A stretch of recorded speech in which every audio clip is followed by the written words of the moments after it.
Sejam bem-vindos ao NovoCast Podcast. Eu sou Tadeu Silva e aqui nós compartilhamos histórias de pessoas extraordinárias que enfrentaram desafios, superaram crises e realizaram grandes feitos. E hoje estamos aqui para compartilhar com você um caminho para que você possa prosperar na sua vida pessoal, nos seus relacionamentos, prosperar na sua vida profissional e financeira. E eu sou a Sabrina Baez e como o Tadeu falou, toda semana a gente traz aqui uma história transformadora de alguém que conectou com o seu propósito, porque a gente acredita que você aí, saber um pouquinho do bastidor da vida dessa pessoa pode te dar um insight aí para você ir pro próximo nível na tua vida também.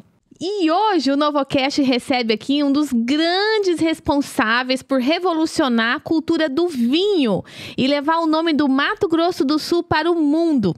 O nosso convidado transformou a paixão por essa bebida ancestral que é o vinho num negócio de sucesso e um autêntico case de branding regional. Ele participou de super projetos aí em âmbito nacional quanto internacional também, como a mente e o paladar por trás dessa curadoria, porque ele guiava os clientes pela arte da enogastronomia e pela história por trás de cada rótulo envolvido nesses projetos. Ele foi responsável por criar vinhos autorais que são verdadeiras homenagens à nossa terra. E a sua missão é muito clara: democratizar o acesso a vinhos de qualidade, educar o público e provar que os melhores rótulos são aqueles que contam as melhores histórias. A gente está com vinho aqui na mesa, a gente vai provar além de conversar sobre isso. Então seja muito bem-vindo ao NovoCast Podcast, o Jonas Sommelier. Obrigada, Jonas! Muito obrigado pelo convite. Para nós é maravilhoso poder contar um pouco da nossa história, né, dos sonhos realizados, dos desafios e, sobretudo, falar dessa paixão que é o vinho, né? O vinho, a fé também, que nós vamos abordar aqui.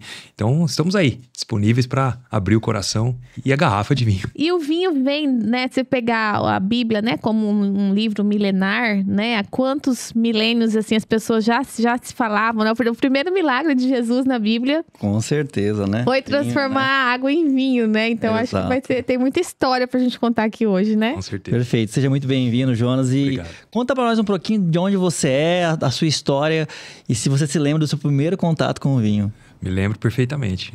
Essa pergunta é muito boa. Muito bom começar assim. Faz a gente já voltar, né? A minha conexão. Bom, eu sou natural de Dourados. Tenho 42 anos. Sou casado há 24 anos, né? Desde o namoro até o casamento. Que legal. Dia 15 agora fez 24 anos que eu estou com a minha esposa, Josiane. Um beijo pra Josiane. Beijão, amor. E nós temos um filho que é o Leonardo, né? O Leonardo atualmente está com 22 anos. Está focado, legal, estudando bastante, muito dedicado. Ele que nos levou, né, nos aproximou, a gente estava falando há pouco aqui, para o caminho da fé, né? Legal. Nosso filho, é muito bacana isso. E tudo começou, sempre fui estudante, né? Até o ensino médio, finalizar o ensino médio, meus pais separados. E o atual esposo da minha mãe foi transferido para Portugal. Isso em 1998, mais ou menos. E como meu pai casou novamente, a esposa dele nos criou eu, meu irmão e um filho, né, que ela tinha, que hoje é nosso irmão, né, irmão meu e do meu próprio irmão, que é o Leandro. Aí, cara, muito legal lembrar as coisas. Bacana mesmo. E aí, né, foram anos ali juntos, criados juntos. Nós moramos em Aquidauana, meu pai é militar. Ah, eu sou de Aquidauana. Moramos em Aquidauana. Morávamos em Anastácio, mas meu pai trabalhava em Aquidauana, né, que é o quartel. E nós estudávamos também em Aquidauana. Então foram anos ali em Aquidauana, depois Três Lagoas. Legal. Né? E aí quando eu terminei o ensino médio, eu falei, pai, poxa, a mãe tá lá em Portugal. Queria muito conhecer um pouco melhor ela. E conhecer também, né, outro país. Meu pai falou, beleza, filhão, vai. 30 dias, né, e tal. Esses 30 dias viraram 12 anos. Nossa! Você foi e não voltou mais. Já namorava minha esposa, né, a minha atual esposa. E demos uma pausa. E eu fui pra Portugal, né. Quantos anos você tinha, desculpa? 20 anos. 20 anos, 20 tá. anos. E aí, deu um mês de eu voltar embora. Pai, não quero mais voltar. Quero ficar aqui em Portugal. Meu pai só disse, olha, só não esqueça de estudar, filho. É muito importante isso, né? Aqui você tem toda a construção que o pai pode proporcionar e tal. Chegando lá, eu tive que arrumar um emprego, um trabalho. E minha mãe morou em Cascais, que é um centro turístico muito grande ali, né? É praia, né? Praia, bastante praia, muitos hotéis, muitos restaurantes. Foi aí que eu tive meu primeiro contato com o restaurante. Um amigo me convidou para trabalhar num bar, né? E eu não sabia nada, mas disposto a aprender. E eu vi uma organização muito interessante lá, né? De posicionamento das garrafas, atendimento ao público. É muito comum você ter uma graduação em hotelaria para você trabalhar dentro de um restaurante, né? Então, eu percebi um ambiente muito mais sério, né? Muito bem comprometido, e aquilo foi me encantando. Eu gosto de comunicar, sou uma pessoa que sou de pessoas mesmo, de fato. E essa profissão começou a me encantar. Mas eu nunca esqueci daquilo que meu pai pediu. Olha, faculdade, estudo. Aquilo ficou na minha cabeça. Então fiquei por lá 9 meses trabalhando em um restaurante chamado Praia Café, bem na beira da praia, ali na Praia da Torre, em Oeiras, muito conhecido. Uma região bem turística. Trabalhei lá durante 9 meses e resolvi voltar para Campo Grande para saber se realmente eu ficaria, o que meu coração sentiria. E vim disposto até a ficar em Campo Grande. Chegando em Campo Grande, não tinha aquela graça, aquela agitação que eu já estava acostumado. Voltei para Portugal, mas já bem decidido a ficar, porém casado. Porque quando eu cheguei no meu sogro, eu falei, sogro, gostaria de que a Josiane fosse comigo para Portugal, pra gente tocar nossa vida e tal. Os dois ali na idade de ir pra faculdade. E ele olha pra mim, poucas palavras, e diz assim: olha, minha filha só sai de casa como manda o figurino. E eu bem rápido disse assim: então o senhor pode marcar a festa. Tradicional, né? Eita lasqueira. Fizemos o casamento. Foi muito rápido. Legal. Porque eu tinha que voltar novamente para assumir, para não perder minha vaga de trabalho. E voltamos e começamos do absolutamente zero, né? O que eu tinha naquela época, uma bicicleta, o tênis e roupa, né? O que eu tinha. E aí ficamos ali alguns meses na casa da minha mãe, porque nem era meu plano casar. Mas senti que era o momento, aconteceu. E foi uma das melhores coisas, se não a melhor coisa que eu fiz na minha vida. Decisão, né? Foi. Casamos certinho, ela de branco e tal, tudo lindo, organizado. E lá comecei a trabalhar, ela também. Depois de um ano, veio o Léo. Não estava planejado, mas é plano de Deus. Sim. Ele veio, nós já estávamos bem empregados, né, estabilizados, e tudo correu normalmente. Então, no 7º mês, nós conversamos bastante. Ela decidiu ter o bebê aqui, não nascer lá. Veio pro Brasil. Ela sentia isso no coração. E eu disse: olha, você que vai ter toda a dor do parto, tudo, né? Quem sou eu, assim, no sentido para dizer não. Onde é melhor para você? Onde seu coração? Ela disse: eu quero ter ela perto dos meus pais. E nós viemos para Campo Grande. No 7º mês ela veio, no 8º eu vim. Vi o Léo nascer, perfeito, tudo tranquilo, tudo alinhado. E aí eu voltei. Quando deu 2 meses de vida, o pediatra liberou. E eles voltaram para Portugal. Eu já estava lá esperando eles, com tudo organizado. E aí foram 12 anos. O Léo entrou para a escola, estudou, né? Eu fui crescendo no mercado de trabalho lá também. Tive oportunidades incríveis de aprendizado lá. Fiz a faculdade, entrei para a faculdade de Direito lá, né? Tive a oportunidade de ter como professor até um presidente da República de Portugal, que é Marcelo Rebelo de Sousa, passou na minha faculdade. Aníbal Cavaco Silva também, que é o ex-presidente. Uma faculdade bem conceituada, onde aprendi muito, mas não era o que eu queria. Então eu abortei essa formação e dediquei mesmo ao serviço de bar e restaurante, que hoje é a minha especialidade. Então, durante esses 12 anos, eu pude trabalhar em hotéis, restaurantes, bares e similares, sempre voltado ao atendimento ao público, né? Sempre com vinho, no geral, nos bares, né? No atendimento às pessoas. Então... Isso não foi uma coisa que você sonhou desde pequeno, assim? Foi algo que aconteceu na sua vida que você não esperava? Você tinha algum sonho quando você era pequeno, criança? Sim, meu sonho era ser ou piloto de avião ou militar. Né? Que nem igual meu pai. Seu pai. Igualzinho meu pai. Mas hoje eu percebo que não é o meu perfil, né? Literalmente não era para acontecer. Então não consigo me enxergar nessa profissão. E a parte da sommelieria me encantou muito a partir do momento que eu via 2 amigos meus, de colegas de trabalho, trabalhando em um ofício mesmo de sommelier.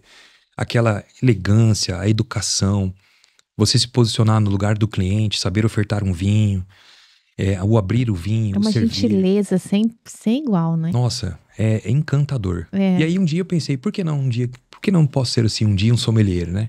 Um escansão, como eles falam lá em Portugal, a profissão. E foi ficando. Lá em Portugal, eu nunca exerci a profissão de sommelier de fato, mas sim de assistente, né? Eu ajudava a abrir vinhos, o sommelier ele fazia a venda à mesa e nós íamos servir, atender, fazer o serviço do vinho. Aí nós decantávamos, aerávamos, fazíamos aquilo que era necessário para o vinho mostrar o seu potencial ali na taça, né? E aí chegando no Brasil, isso em final de 2012, minha esposa, ela cismou de virmos embora. E até então, nós tínhamos a vida estabilizada lá, não tinha nenhum motivo aparente para que viéssemos embora. E ela batia nessa tecla: vamos voltar. Eu falei: mas poxa, por mim, não voltaríamos. Mas ela foi muito insistente e começamos então a organizar esse retorno para o Brasil. Quando nós organizamos, eu descobri que meu pai estava doente, estava com 8 tumores malignos na tireoide. Olha. E ele falava muito, meu pai é muito discreto, reservado, e ele não falou da gravidade disso para nós. Tanto que quando nós chegamos, quando eu cheguei, ele tinha acabado de sair de uma cirurgia, 2 dias da cirurgia. Nossa. E eu pensei, né, bom, vamos voltar, né, organizamos as coisas lá, tudo, carro, imóvel, deixamos tudo organizado. E voltamos para Campo Grande. E aí eu ficava pensando, eu falei, poxa, e agora? O que eu vou fazer em Campo Grande? Por onde eu começo? Mas tudo vai dar certo. Ficamos durante 5 anos aqui. Lembro que nós ficamos um período na casa dos meus sogros, nossa casa estava terminando a construção. E ali a gente teve uma aproximação muito grande do meu filho, né, com os avós, os primeiros netos ali, primeiro neto. E minha também com o meu sogro, né, mais próximo, porque a gente casou e já voamos, né, já fomos para outra vida. Foi uma proximidade muito grande. E aí eu entrei no mercado de trabalho, eu lembro que meu primeiro emprego quando eu voltei foi gerenciar um cinema, né? Olha! Algo totalmente aleatório.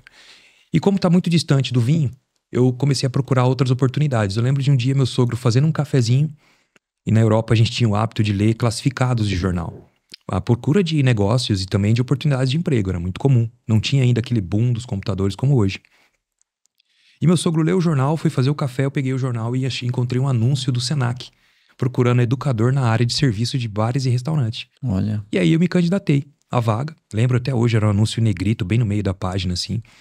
Entrei pro Senac, deixei o cinema, onde eu era gerente, e fui firme. Quando deu 1 mês e meio de Senac, a gerente, que é a Roberta, um beijão, Roberta, ela sabe o quanto eu respeito ela, o quanto ela é importante nessa minha jornada. Ela falou, Jonas, você tá aqui 1 mês e meio conosco, mas nós gostaríamos de convidar você a fazer um curso de educador sommelier. Nós já vimos que você tem várias competências, do vinho também, mas que tal deixar isso mais profissional, esse conhecimento mais organizado? E foi aí que tudo mudou. Então a minha formação em sommelier, ela vem pelo Senac de São Paulo, na unidade de Campos do Jordão. E lá, com mais 19 colegas de todo o Brasil, do Senac também, educadores, fizemos a formação de sommelier, né, docência de sommelier. Terminando a formação... Só uma dúvida, então lá, desculpa, lá em Portugal você não teve a formação de sommelier, você teve a prática do negócio e lá, tipo, né, o vinho tem uma cultura muito grande. Aí forte, você foi ter a formação aqui, então, pelo Senac. Lá você se apaixonou pelo vinho. Sim. Quando você veio pro Brasil, voltou, você já veio decidido a empreender, a atuar nesse mercado? Já, eu era decidido que eu queria colocar, não queria deixar pro lado toda essa vivência que eu tive, né, desses 12 anos em Portugal. Então, tinha isso no meu coração. Não sabia como isso ia acontecer, não tinha a mínima ideia, mas eu sentia que aconteceria em determinado momento. E foi lendo um jornal, né? Olha que um hábito que eu tinha, que tudo se transformou. E no Senac eu fiquei por 8 anos, né? Eu lembro que terminou a formação, eu cheguei em Campo Grande, né? Todo feliz, né? Com o meu conhecimento mais organizado, fiz novos amigos, aprendi metodologia de ensinar. Uma autoridade maior também, né? E coincidência, né? A gente não acredita tanto em coincidência. A gente acredita em deucidência. Exatamente. Deucidência. O maior arquiteto dele, vai arquitetando tudo de forma perfeita. Eu tinha acabado de abrir uma loja aqui em Campo Grande chamada Gran Cru, ali na Euclides da Cunha. Bem em frente ali ao Banco do Brasil, né? Primeira Gran Cru, porque tem uma nova hoje. Teve uma no shopping também, né? Tem uma no shopping também. Campo Grande, E, de repente, eu vejo a minha esposa diz assim pra mim, lá vem a sabedoria da mulher, né? Olha que minha esposa falou algo decidido, foi decisivo na nossa vida. Amor, mexe no seu Facebook, coloca lá que você agora tem informação e tal, do seu trabalho. Eu comecei a mexer no Facebook. E aí, no outro dia, exatamente no outro dia, a Gran Cru, eu comecei a seguir, e a minha esposa comentou, abriu uma loja de vinhos em Campo Grande. Você nem segue, você nem tá a par disso, né? Que tal você mexer? E foi assim que eu fiz. No outro dia, literalmente, a Adriana Tosetti, que era marketing da Gran Cru na época, ela disse assim, num post, algum sommelier curte a nossa página? Aí eu coloquei o emoji com o bracinho erguido. E ela me chamou para uma conversa. Mas como eu tinha um compromisso com o Senac também, eu queria conciliar os horários. E eu já estava acostumado nesse batidão de 2 trabalhos, 3 trabalhos. Porque imigrante é isso. Você vai para, né, ferver mesmo. Sim. Então para mim não era um problema. Tava até sentindo falta disso. E entrei na Gran Cru, inicialmente com 2 horinhas por dia, 3 horinhas por dia, foi virando um relacionamento, fui conciliando com o Senac e me aproximei. Ali foram 2 anos e 8 meses, extremamente importantes para mim, para minha profissão, porque na Europa a gente acostuma a trabalhar com vinhos europeus, principalmente vinhos do próprio país. Então, o português, ele bebe muito vinho português. Então, tinha uma expertise muito grande em vinho europeu, da Península Ibérica, Portugal e Espanha, mas faltava a América do Sul. E a Gran Cru me trouxe isso, um portfólio gigante. E eu estudava muito, sempre fui muito dedicado no estudo do vinho, né, para mim. Sempre tive esse interesse, é uma paixão realmente de fato. Então fui aprendendo, conhecendo melhor mais pessoas de diversos tipos aqui em Campo Grande. Aí abrimos um restaurante dentro da loja, começamos com apenas 17 lugares. Depois, lembro que quando eu saí já eram quase 60 lugares, né? Era sucesso porque de segunda a sábado era overbooking, todas as mesas e cadeiras ocupadas. Todos os dias. Então a gente proporcionava ali uma experiência enogastronômica muito bacana. E o que era interessante, nós não vendíamos nada a não ser vinho, suco de uva e água. Não tinha cerveja e nem refrigerante.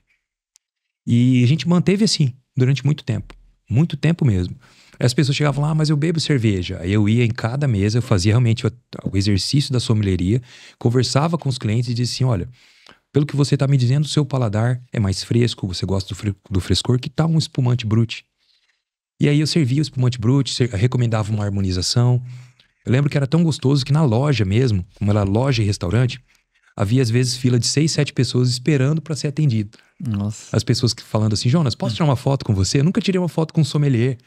E na Europa isso é tão comum que não acontece de fato tanto, né? Naquela época não era tanto assim. O Instagram, as redes sociais deram um boom muito grande para as profissões, mas eu sou antes disso. Eu fui para Portugal, ainda não era euro, era escudo, moeda. Eu trabalhei na conversão da moeda, né, na Europa. E aí eu fui me apaixonando pelo público de Campo Grande. Eu acompanhei de perto ali o trabalho do Diogo no território do vinho, né? Eu vi ele já veio aqui com a gente. Trabalho incrível que ele fez, né, de divulgação do vinho. Podemos dizer que ele é um dos pioneiros, junto ali com o Silvio Haddad, né, que tinha uma confraria aqui em Campo Grande muito grande, Dr. Silvio Haddad. E assim foi essa jornada. E foi ali, inclusive, como cliente que eu conheci o Alain. Ele era amigo dos proprietários da loja, né? A gente fez não vou dizer uma amizade, mas era um cliente que ia lá, muito simpático, cumprimentava todo mundo e tal. E como eu já tava na Gran Cru e um pezinho no Senac, o Senac abriu a nova escola de gastronomia ali, né? O Euclides na Espírito Santo, com a Antônio Maria Coelho. Sim. E eu pude participar do projetinho ali desde o início com a Roberta, né? Com a Raquel. E aí, quando abriu, eu me candidatei à vaga de coordenador de alimentos e bebidas e entrei no Senac. Então, eu ajudei a contribuir ali com a parte do serviço, a organização do restaurante escola. E ali foi. E aí, a 067, né? Não posso deixar de falar de jeito nenhum. Ela veio com um Alain me procurando lá no restaurante escola, falando que tinha uma ideia de montar um negócio de vinhos em Campo Grande e se eu podia fazer uma consultoria. Iniciamos esse trabalho, né? Até que virou uma amizade, uma paixão. Eu tinha um projeto já de vinhos brasileiros, que eu estava estudando, comercializando já ali no restaurante escola do Senac. Eu acredito muito no vinho brasileiro, né? Há 5, 6 anos atrás, algumas pessoas ainda riam do vinho brasileiro, não acreditavam como hoje já acreditam. E aí pegamos esse projeto de vinho brasileiro também e, né, somamos ali junto com o desejo do Alain em empreender, etc. E começamos esse trabalho de consultoria até que nos tornamos sócios. E começamos ali a 067 Vinhos praticamente do zero, né? E daí, além de um vinho brasileiro, vocês criaram um vinho sul-mato-grossense, né? Que foi uma parceria de muito sucesso, né? Vocês chegaram até em Dubai, não sei se você pode falar alguma coisa rápida sobre isso. Sim, foi uma expansão muito acelerada nessa parceria aí, né? Foram 5 anos, né? E foram 5 anos de muito intenso. A impressão, às vezes, que eu tenho é que foram 10 anos. O Alan já veio aqui também, ele é do 220, né? Sim. Ele acelera bastante, ele é visionário, né? É um empreendedor, né? Um gestor, uma pessoa incrível, assim, realmente. Uma energia, né? Ele tem uma energia, assim... Uma energia muito grande. A gente queria falar com o pai dele um dia, mas a gente já tentou. Quem sabe um dia o pai dele vem aqui. Porque eles são muito fora da caixa, né? Sim. Muito criativo. E o vinho pra ele também é uma paixão. E aí a 067 foi uma intensidade muito grande. Legal. Nós realmente levamos o vinho para vários lugares. E como você comentou, né, dos rótulos com essa alma sul-mato-grossense, sim, surgiu numa mesa redonda de uma conversa, né, entre nós, falando do vinho em homenagem, que é algo já muito comum, né, no universo dos vinhos. E faltava essa homenagem Mato Grosso do Sul. Na época, até então, nós não tínhamos vinhos sul-mato-grossenses, como temos hoje, né? O projeto do Gilmar, La Terroir Pantanal. Legal. Inclusive, logo Ele já veio aqui também. Ele é maravilhoso. Eu lembro de uma mensagem que ele mandou. Jonas, você conhece algum produtor de uvas aqui? Mandou no Instagram pra mim. Falei, conheço ali, na Estância Angélica tem, né? Mas viníferas, de fato, que são as uvas de vinho fino, não tem. Eu serei o primeiro. Mandou essa mensagem pra mim. Viníferas. Hoje, viníferas, exatamente. E hoje ele é um empreendedor nato. E a 067 trouxe esses vinhos autorais em homenagem a Mato Grosso do Sul, com uvas produzidas no Rio Grande do Sul, e tem o caso do Ritos também, que eram com uvas produzidas em Minas Gerais, justamente para trazer um vinho com uma cara que comunicasse com o nosso público, falando a nossa língua, a língua da simplicidade, a língua da humildade, a língua do agro, né, a língua da natureza. E aí entraram rótulos como o Comitiva Pantaneira Grande Reserva, o Eita Pega, né, que é um Pinot Noir pontuado com 90 pontos pela revista Adega, o Bonito Merlot, em homenagem a Bonito, a cidade de Bonito e a natureza tão exuberante no nosso estado, né, o Salto da Piraputanga, que é um Chardonnay incrível, né, o Portas e Portais, né, que é um vinho que tem uma identidade do Alain muito grande nele, que é um vinho que traz, uma porta de entrada para o universo dos vinhos finos, né? Que mais de autoral? O Aura Rosa, que foi um espumante extraordinário, né? Como o próprio nome diz, Aura, né? Aura rosada. E foi muito bacana, né? Todo esse tempo, né? De desenvolvimento, de descoberta. Isso é uma baita inovação, né? Muito grande, uma inovação muito grande. Saímos de uma operação pequenininha, de um quiosque, para mais de 8 operações, né? Operações fora do estado, fora do Brasil também, né? E também a questão da importação, buscar rótulos direto da fonte do produtor na França, na Espanha, e trazer para dentro do Mato Grosso do Sul para o público, né? E vinhos de alto nível, alta gama, como também vinhos simples, né? Porque vinho não é preço, né, gente? Vinho é vinho, né? Óbvio que vinhos com uma demanda de procura muito maior, né, acabam recebendo uma classificação de preços maior, como tudo, né? Mas existem vinhos simples muito bons também, né? Então, assim, dá orgulho nessa trajetória nossa, nesses 12 anos que eu estou de volta aqui, né? Sou sul-mato-grossense nato, adoro Campo Grande, não tenho planos de deixar essa cidade maravilhosa, sempre trabalhar por aqui. E, obviamente, que o desafio maior foi, durante esse tempo todo, mostrar para o público que o vinho é algo além de uma bebida. É algo que você pode ler usando os teus sentidos. A partir do momento que você aprende a degustar um vinho, e entender o vinho, você nunca mais o bebe, você o lê, usando todos os seus sentidos. Então, o simples fato de você... Isso não é tão simples. E com treino, com educação. Entender o vinho, a partir dos seus sentidos. Por que a gente segura a taça aqui? Tudo isso tem um porquê. A primeira análise que você faz do vinho é pela cor. Se você pega a sua taça aqui, né, você não vai ter uma análise visual tão assertiva. Porque você pode estar inibindo a luz, que pode vir pelo lado, você pode deixar sua taça toda engordurada, suja, e vai atrapalhar. Então, a taça ela é uma ferramenta de degustação. Exatamente. Você visualiza, a cor diz muito sobre o vinho. Depois, o que eu faço? Eu chego? Aí depois vem a parte aromática, os aromas, né? A parte gustativa, as sensações e sabores, que são coisas, né? Ali, de certa forma, diferem. E depois a conclusão. E obviamente que, atrelado a todo esse conjunto, vem um estudo prévio, né, sobre as variedades que estão na composição do vinho, o terroir, onde essas uvas foram cultivadas, o modus operandi de produção, né, o tempo vamos dizer assim, tempo de barrica que o vinho passou, o tempo de amadurecimento, como o vinho foi fermentado, em que tipo de superfície, madeira, inox, ânforas. Então, tudo isso, todo esse conhecimento torna realmente uma leitura. Né? Até para quem aqui, eu acho fantástico o trabalho que vocês fizeram aqui no Mato Grosso do Sul. E imagino que tem seus desafios, porque aqui não tem por nato a cultura do vinho, né? Uhum. Então eu imagino que vocês enfrentaram alguns desafios, romperam com esses desafios. Mas pro povo sul-mato-grossense, que gosta de uma cerveja, como que é essa inserção? Qual que são os primeiros passos? Para quem quer se aventurar no mundo dos vinhos, eu lembro que quando eu iniciei, Eu tomava um vinho seco, pra mim não descia de jeito nenhum. Mas depois que você vive a experiência, vai aprendendo, você passa a gostar. Você não quer mais tomar os outros tipos de vinho, aqueles vinho doce, né? Qual que é os primeiros passos? Pra quem é daqui do Mato Grosso do Sul, o que você recomenda? A gente recebeu aqui o Tássio, que é um barista. A gente falou muito de café, do açúcar no café e tal. Que pra muita gente é uma loucura tomar um café sem açúcar, né? Mas o vinho doce também, ele tem uma... ele tem uma responsabilidade muito grande pro consumo, né? O Brasil é um dos maiores, inclusive hoje o nosso maior consumo de vinho ainda é do vinho suave, o vinho doce, né? O Brasil vinifica com a espécie americana ainda, né? Que é a Vitis labrusca, né? Conhecida também como Vitis americana, que é uma espécie de uva, digamos, mais resistente, mas que é mais adequada para a produção de sobremesas, doces, compotas, né? E do outro lado, a vinífera, que são para vinhos finos, que tem como subespécies a Merlot, Malbec, Taná, Chardonnay e etc. São duas famílias bem distintas, né? Só que o Brasil vinificou durante muitos anos, então virou cultural esse consumo do vinho mais adocicado. Como a variedade americana ela não tem tanta complexidade de sabor, colocar açúcar ajudava para que o vinho ficasse mais paladável. Então, isso foi virando cultural.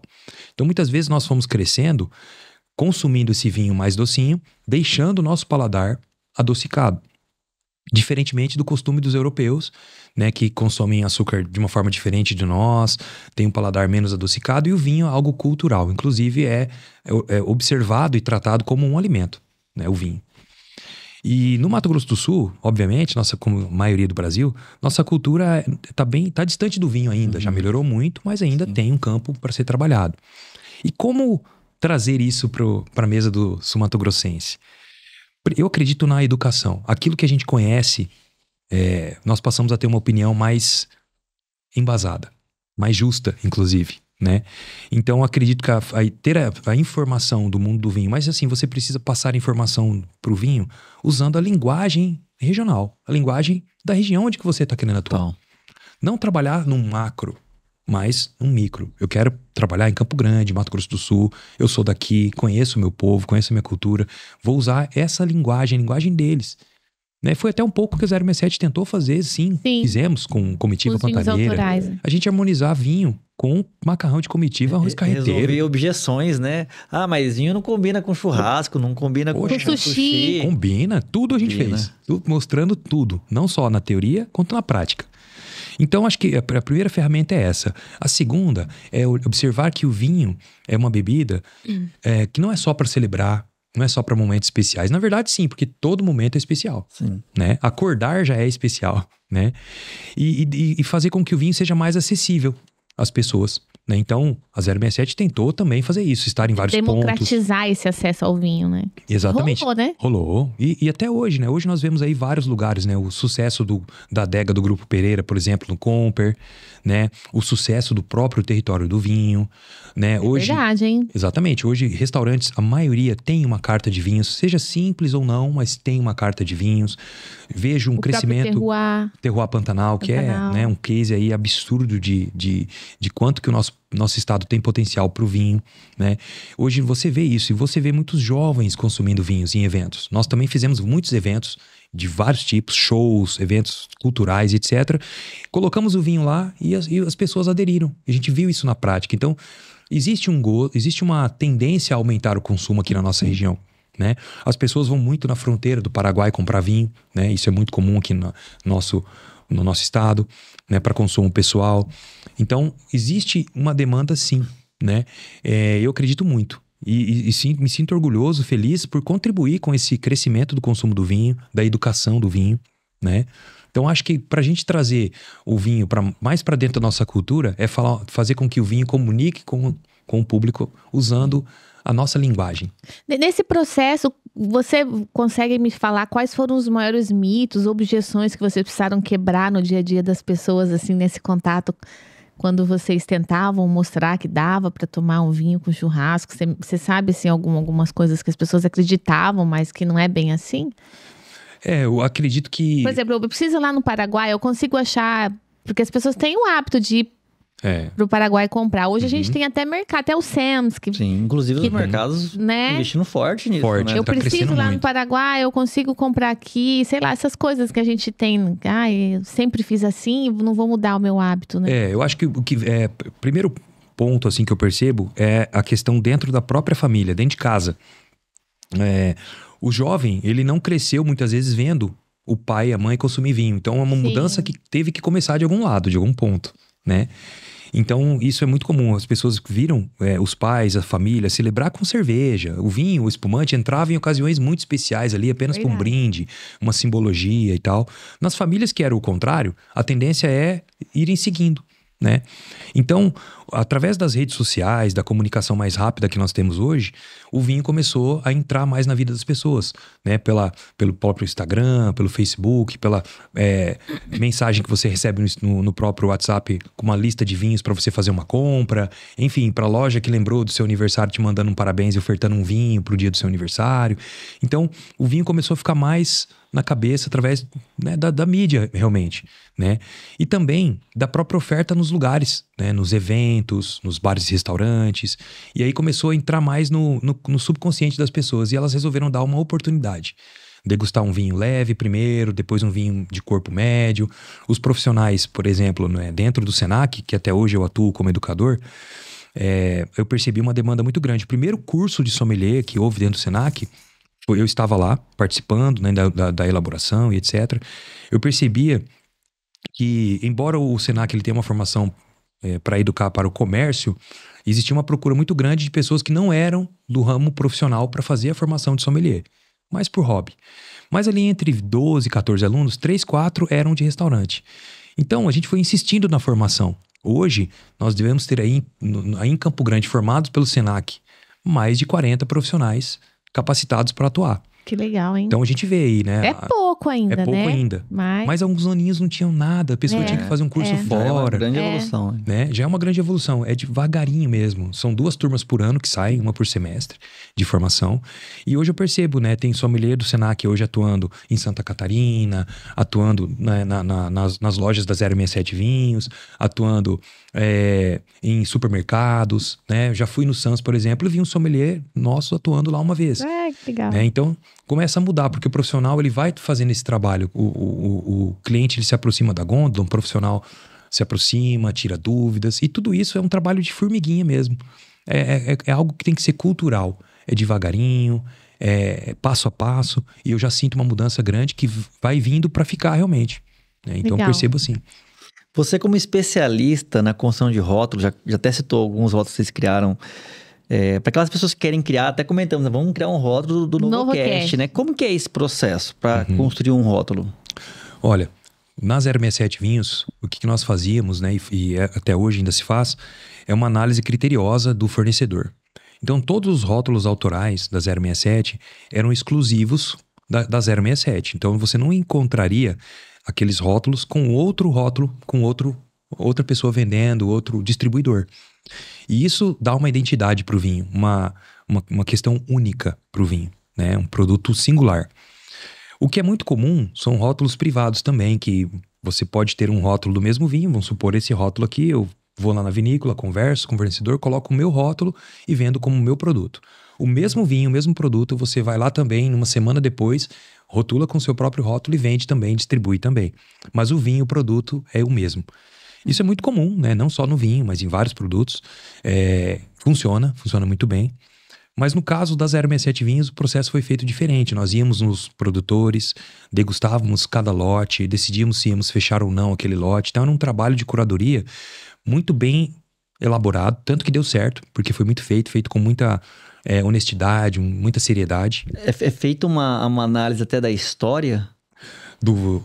Quando você diz o quê? Do produto que nós queremos criar? Às vezes da vinícola também. Sim. A questão das uvas, né? Que variedade nós vamos usar, que corpo aquele vinho entrega, para que esteja conectado com a história que nós queremos contar. Legal. Né? Um exemplo, o Merlot. Eu lembro até hoje, nesse dia, né? A gente conversando sobre o Merlot. E aí, de repente, eu falei, cara, o que você acha da gente contar que o vinho... A gente nunca escondeu que o vinho, as uvas não são daqui, todo mundo sabe. Mas que o vinho era em homenagem.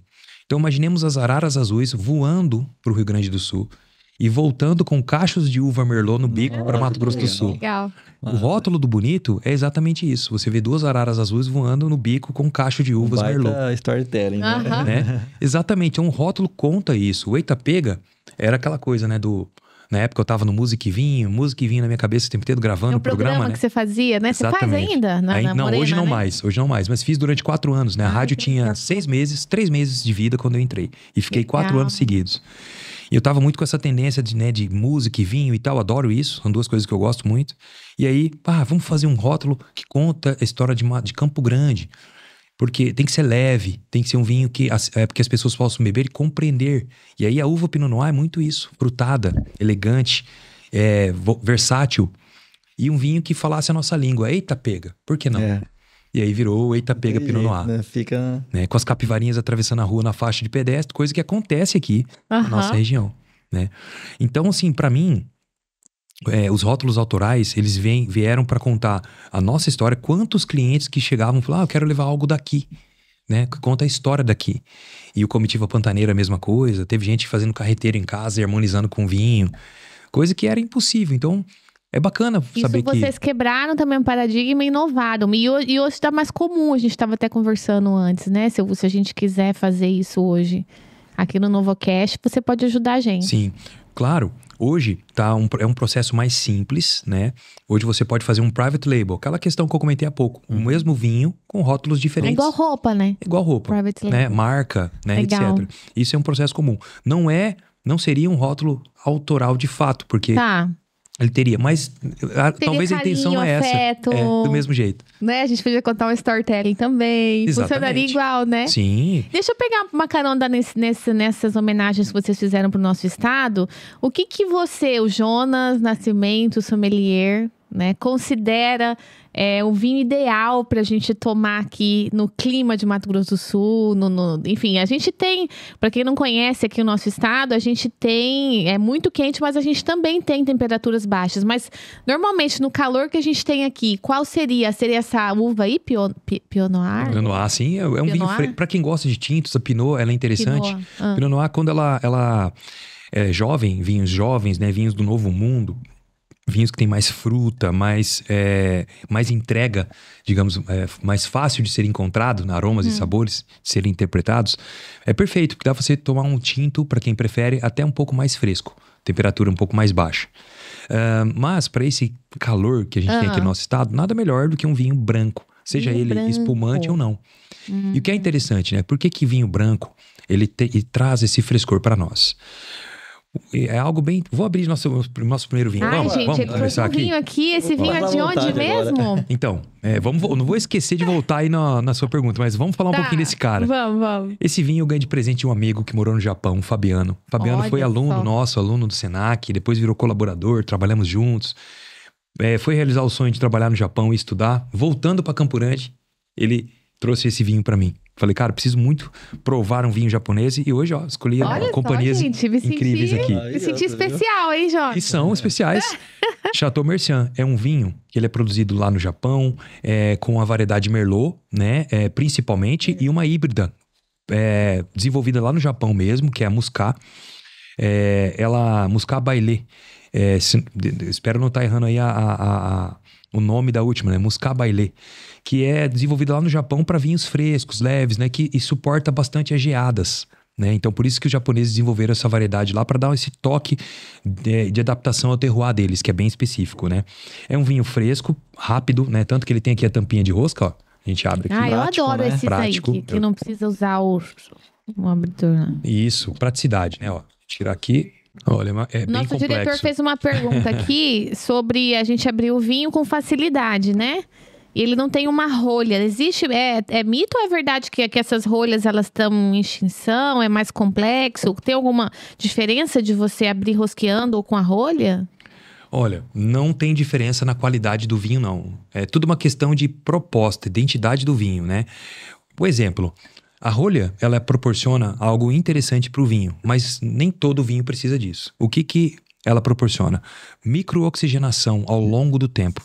Quando o vinho está guardado, né, com a rolha de cortiça inteiriça, uma rolha de cortiça integral, pelos poros da própria cortiça, né? E pelo espaçamento entre o vidro e a rolha, o vinho sofre um contato bem superficial com o ar.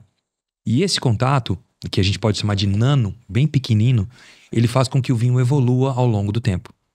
A pergunta é, será que todo vinho precisa dessa evolução? Entendi. A resposta é, não, nem todo vinho precisa. Entendi. Então, ter um vinho com tampa de rosca é porque o vinho, na proposta dele, não precisa dessa microoxigenação. Uhum. Ele vai evoluir dentro da própria garrafa em contato com ele mesmo, ponto. E isso acontece, o vinho não para de evoluir. Ele caminha para ser um vinagre. Só que essa jornada pode ser longa ou curta. Mas, de fato, o vinho caminha para ser um vinagre. Né? Legal. Geralmente, quando você vai num restaurante, o sommelier ou o garçom, ele abre ali o vinho e serve. Algumas das vezes eu percebo algumas pessoas pegando a rolha e fazendo alguma Cheirando. análise, ou cheirando, ou fazendo alguma análise. E ele também te serve um pouquinho na taça para você Uhum. ter uma experiência ali e provar o vinho, né? O que tem que ser analisado ali? Boa. Aqui, ó, eu já Ó, posso. isso. Eu vou ficar na Pode? vontade aqui. Eu vou Ó, ficar na então eu vontade, usei né? os meus sentidos. Primeiro eu olhei, peguei Exatamente. corretamente. Peguei corretamente? Sim, pegou. Aí fiz assim. Pra dar uma Cheirei. oxigenada ali. Oxigenar, liberar Eu aromas. posso. Claro.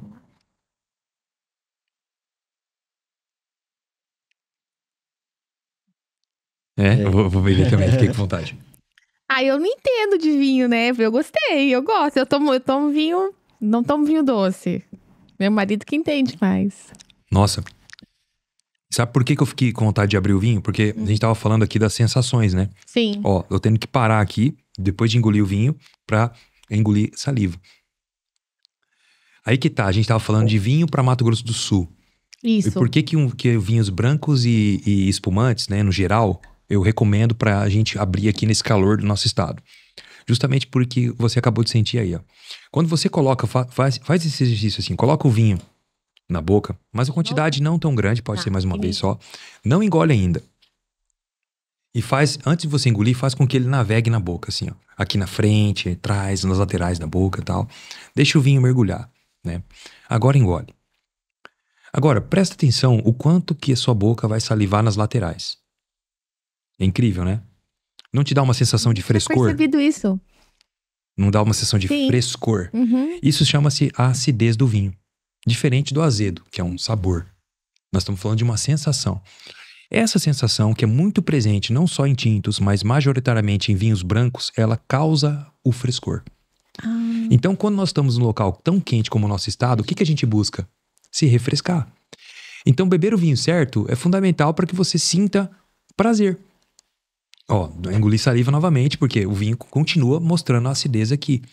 Então, o vinho branco, ele tem uma acidez, tem uma tendência a ter uma acidez muito, muito mais presente. E no caso dos espumantes, a própria borbulha, né, a carbonatação do vinho, também favorece esse frescor. Então, vinhos brancos espumantes, espumante não é só para celebrar não, gente. É para beber a qualquer hora, lendo um livro, batendo um papo, conversando em família, cozinhando, né? E no caso dos brancos, essa acidez, como está muito presente, ela vai trazer esse frescor que a gente precisa num dia muito quente. Então, por isso que tem esse hábito, né? Vinho branco, rosé, na beira da piscina, etc. Ah, Jonas, mas eu não gosto de vinhos brancos e também de espumantes. Eu prefiro os tintos, isso é muito comum. Procure tintos leves, como esse, por exemplo, que está aqui na nossa taça. Né? Ele é um Merlot, que é uma uva de corpo médio, mas lá no Japão ela está se expressando realmente como um vinho de corpo médio. Com esse corte dessa variante japonesa, trouxe um pouco mais de acidez para esse vinho. Você pode harmonizar ele com vários pratos, né? Com pratos asiáticos, inclusive, mas também com uma carninha suína, um molho levemente agridoce, né? Ou levemente picante. Tudo isso devido ao quê? O fenômeno da acidez. A acidez traz vida ao vinho, seja ele branco, tinto, rosé, o que for. Quer provar, diretor, aqui? Posso fazer Vem cá, diretor. Aqui só tacinha. Diretor mais conhecido como meu amor. Prova aí. Ele que entende de vinho lá em casa. Diz que não tem pergunta boba, né? O espumante e o vinho, a diferença, o espumante veio do vinho, porque... Como que é essa Isso, excelente pergunta, excelente colocação. Nós consumimos vinho há praticamente 10 mil anos. Né? O vinho, ele não foi... no começo, né? Isso, ele não foi inventado pelo homem, ele foi só descoberto. Né? Para responder isso, vou contar uma historinha rápida. Legal, vai, conta. Acredita-se que, sei lá, 10 mil, 8 mil anos atrás, o homem nômade, como andava, né, nas suas andanças aí pela mata, pelos seus caminhos. E, obviamente, a uva é uma trepadeira. Então, ele encontrava ela, às vezes, madura em algum determinado local e ele sabia que ela era doce, que ela é um alimento, etc. E resolveu colher algumas uvas maduras no caminho e transportar. Transportou do jeito que tinha, da maneira que ele conseguia. E colocou essas uvas maduras em alguns recipientes que não eram vazados, eram fechados. E o que acontece? Na uva, na composição da uva, assim como na maçã, na pera, existe uma cerinha. Lembra de uma cerinha branca? Muito comum, né? Essa cerinha, ela se chama pruína.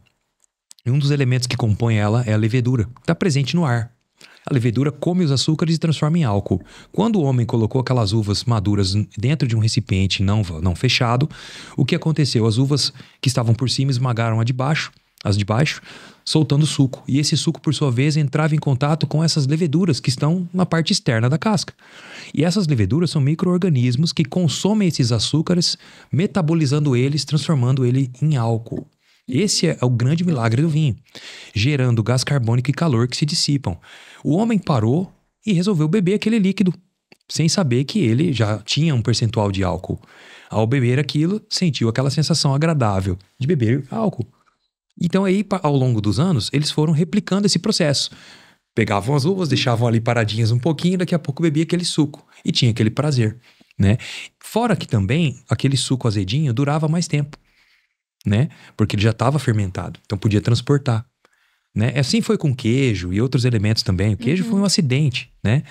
Então aí, o processo até hoje não é muito diferente disso. As uvas são colhidas, colocadas em recipientes, onde elas são esmagadas, deixa-se entrar em contato com a levedura, que não é só da casca, hoje é levedura trabalhada em laboratório, né, cultivada.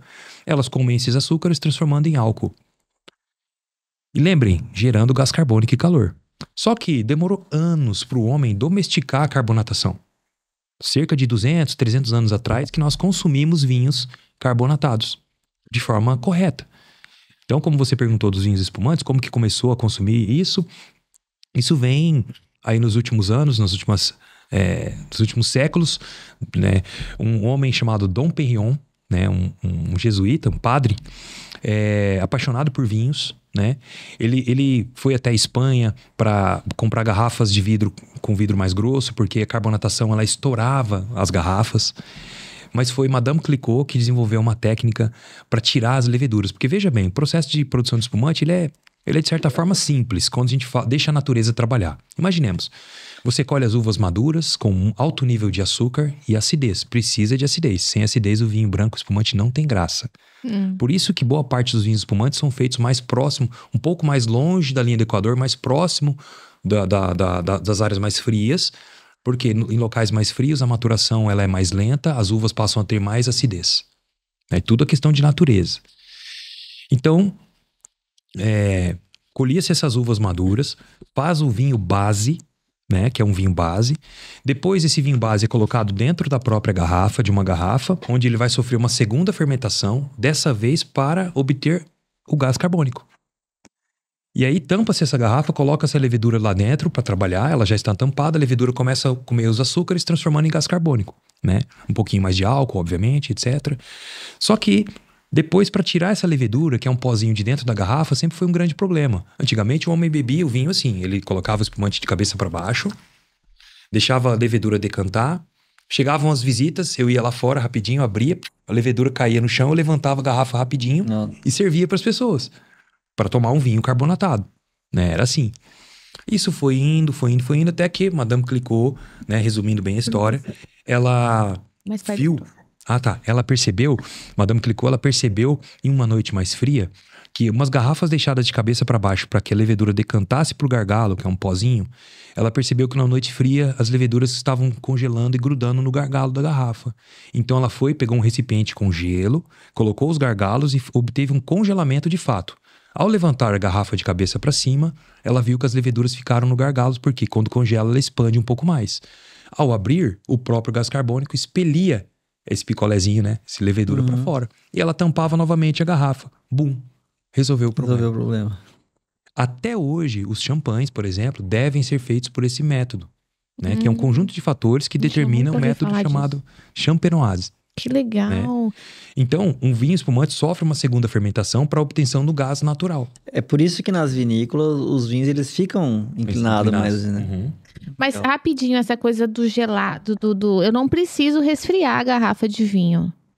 Do espumante eu preciso? Sim. A temperatura de serviço é algo extremamente importante. Porque uma vez a gente recebeu uns amigos aqui que moram na Europa e eles mandaram trocar a garrafa porque a garrafa estava gelada. Uhum. E não podia, que a garrafa tinha que estar natural do vinho. Bom, é bem complexo isso. Provavelmente era um vinho tinto.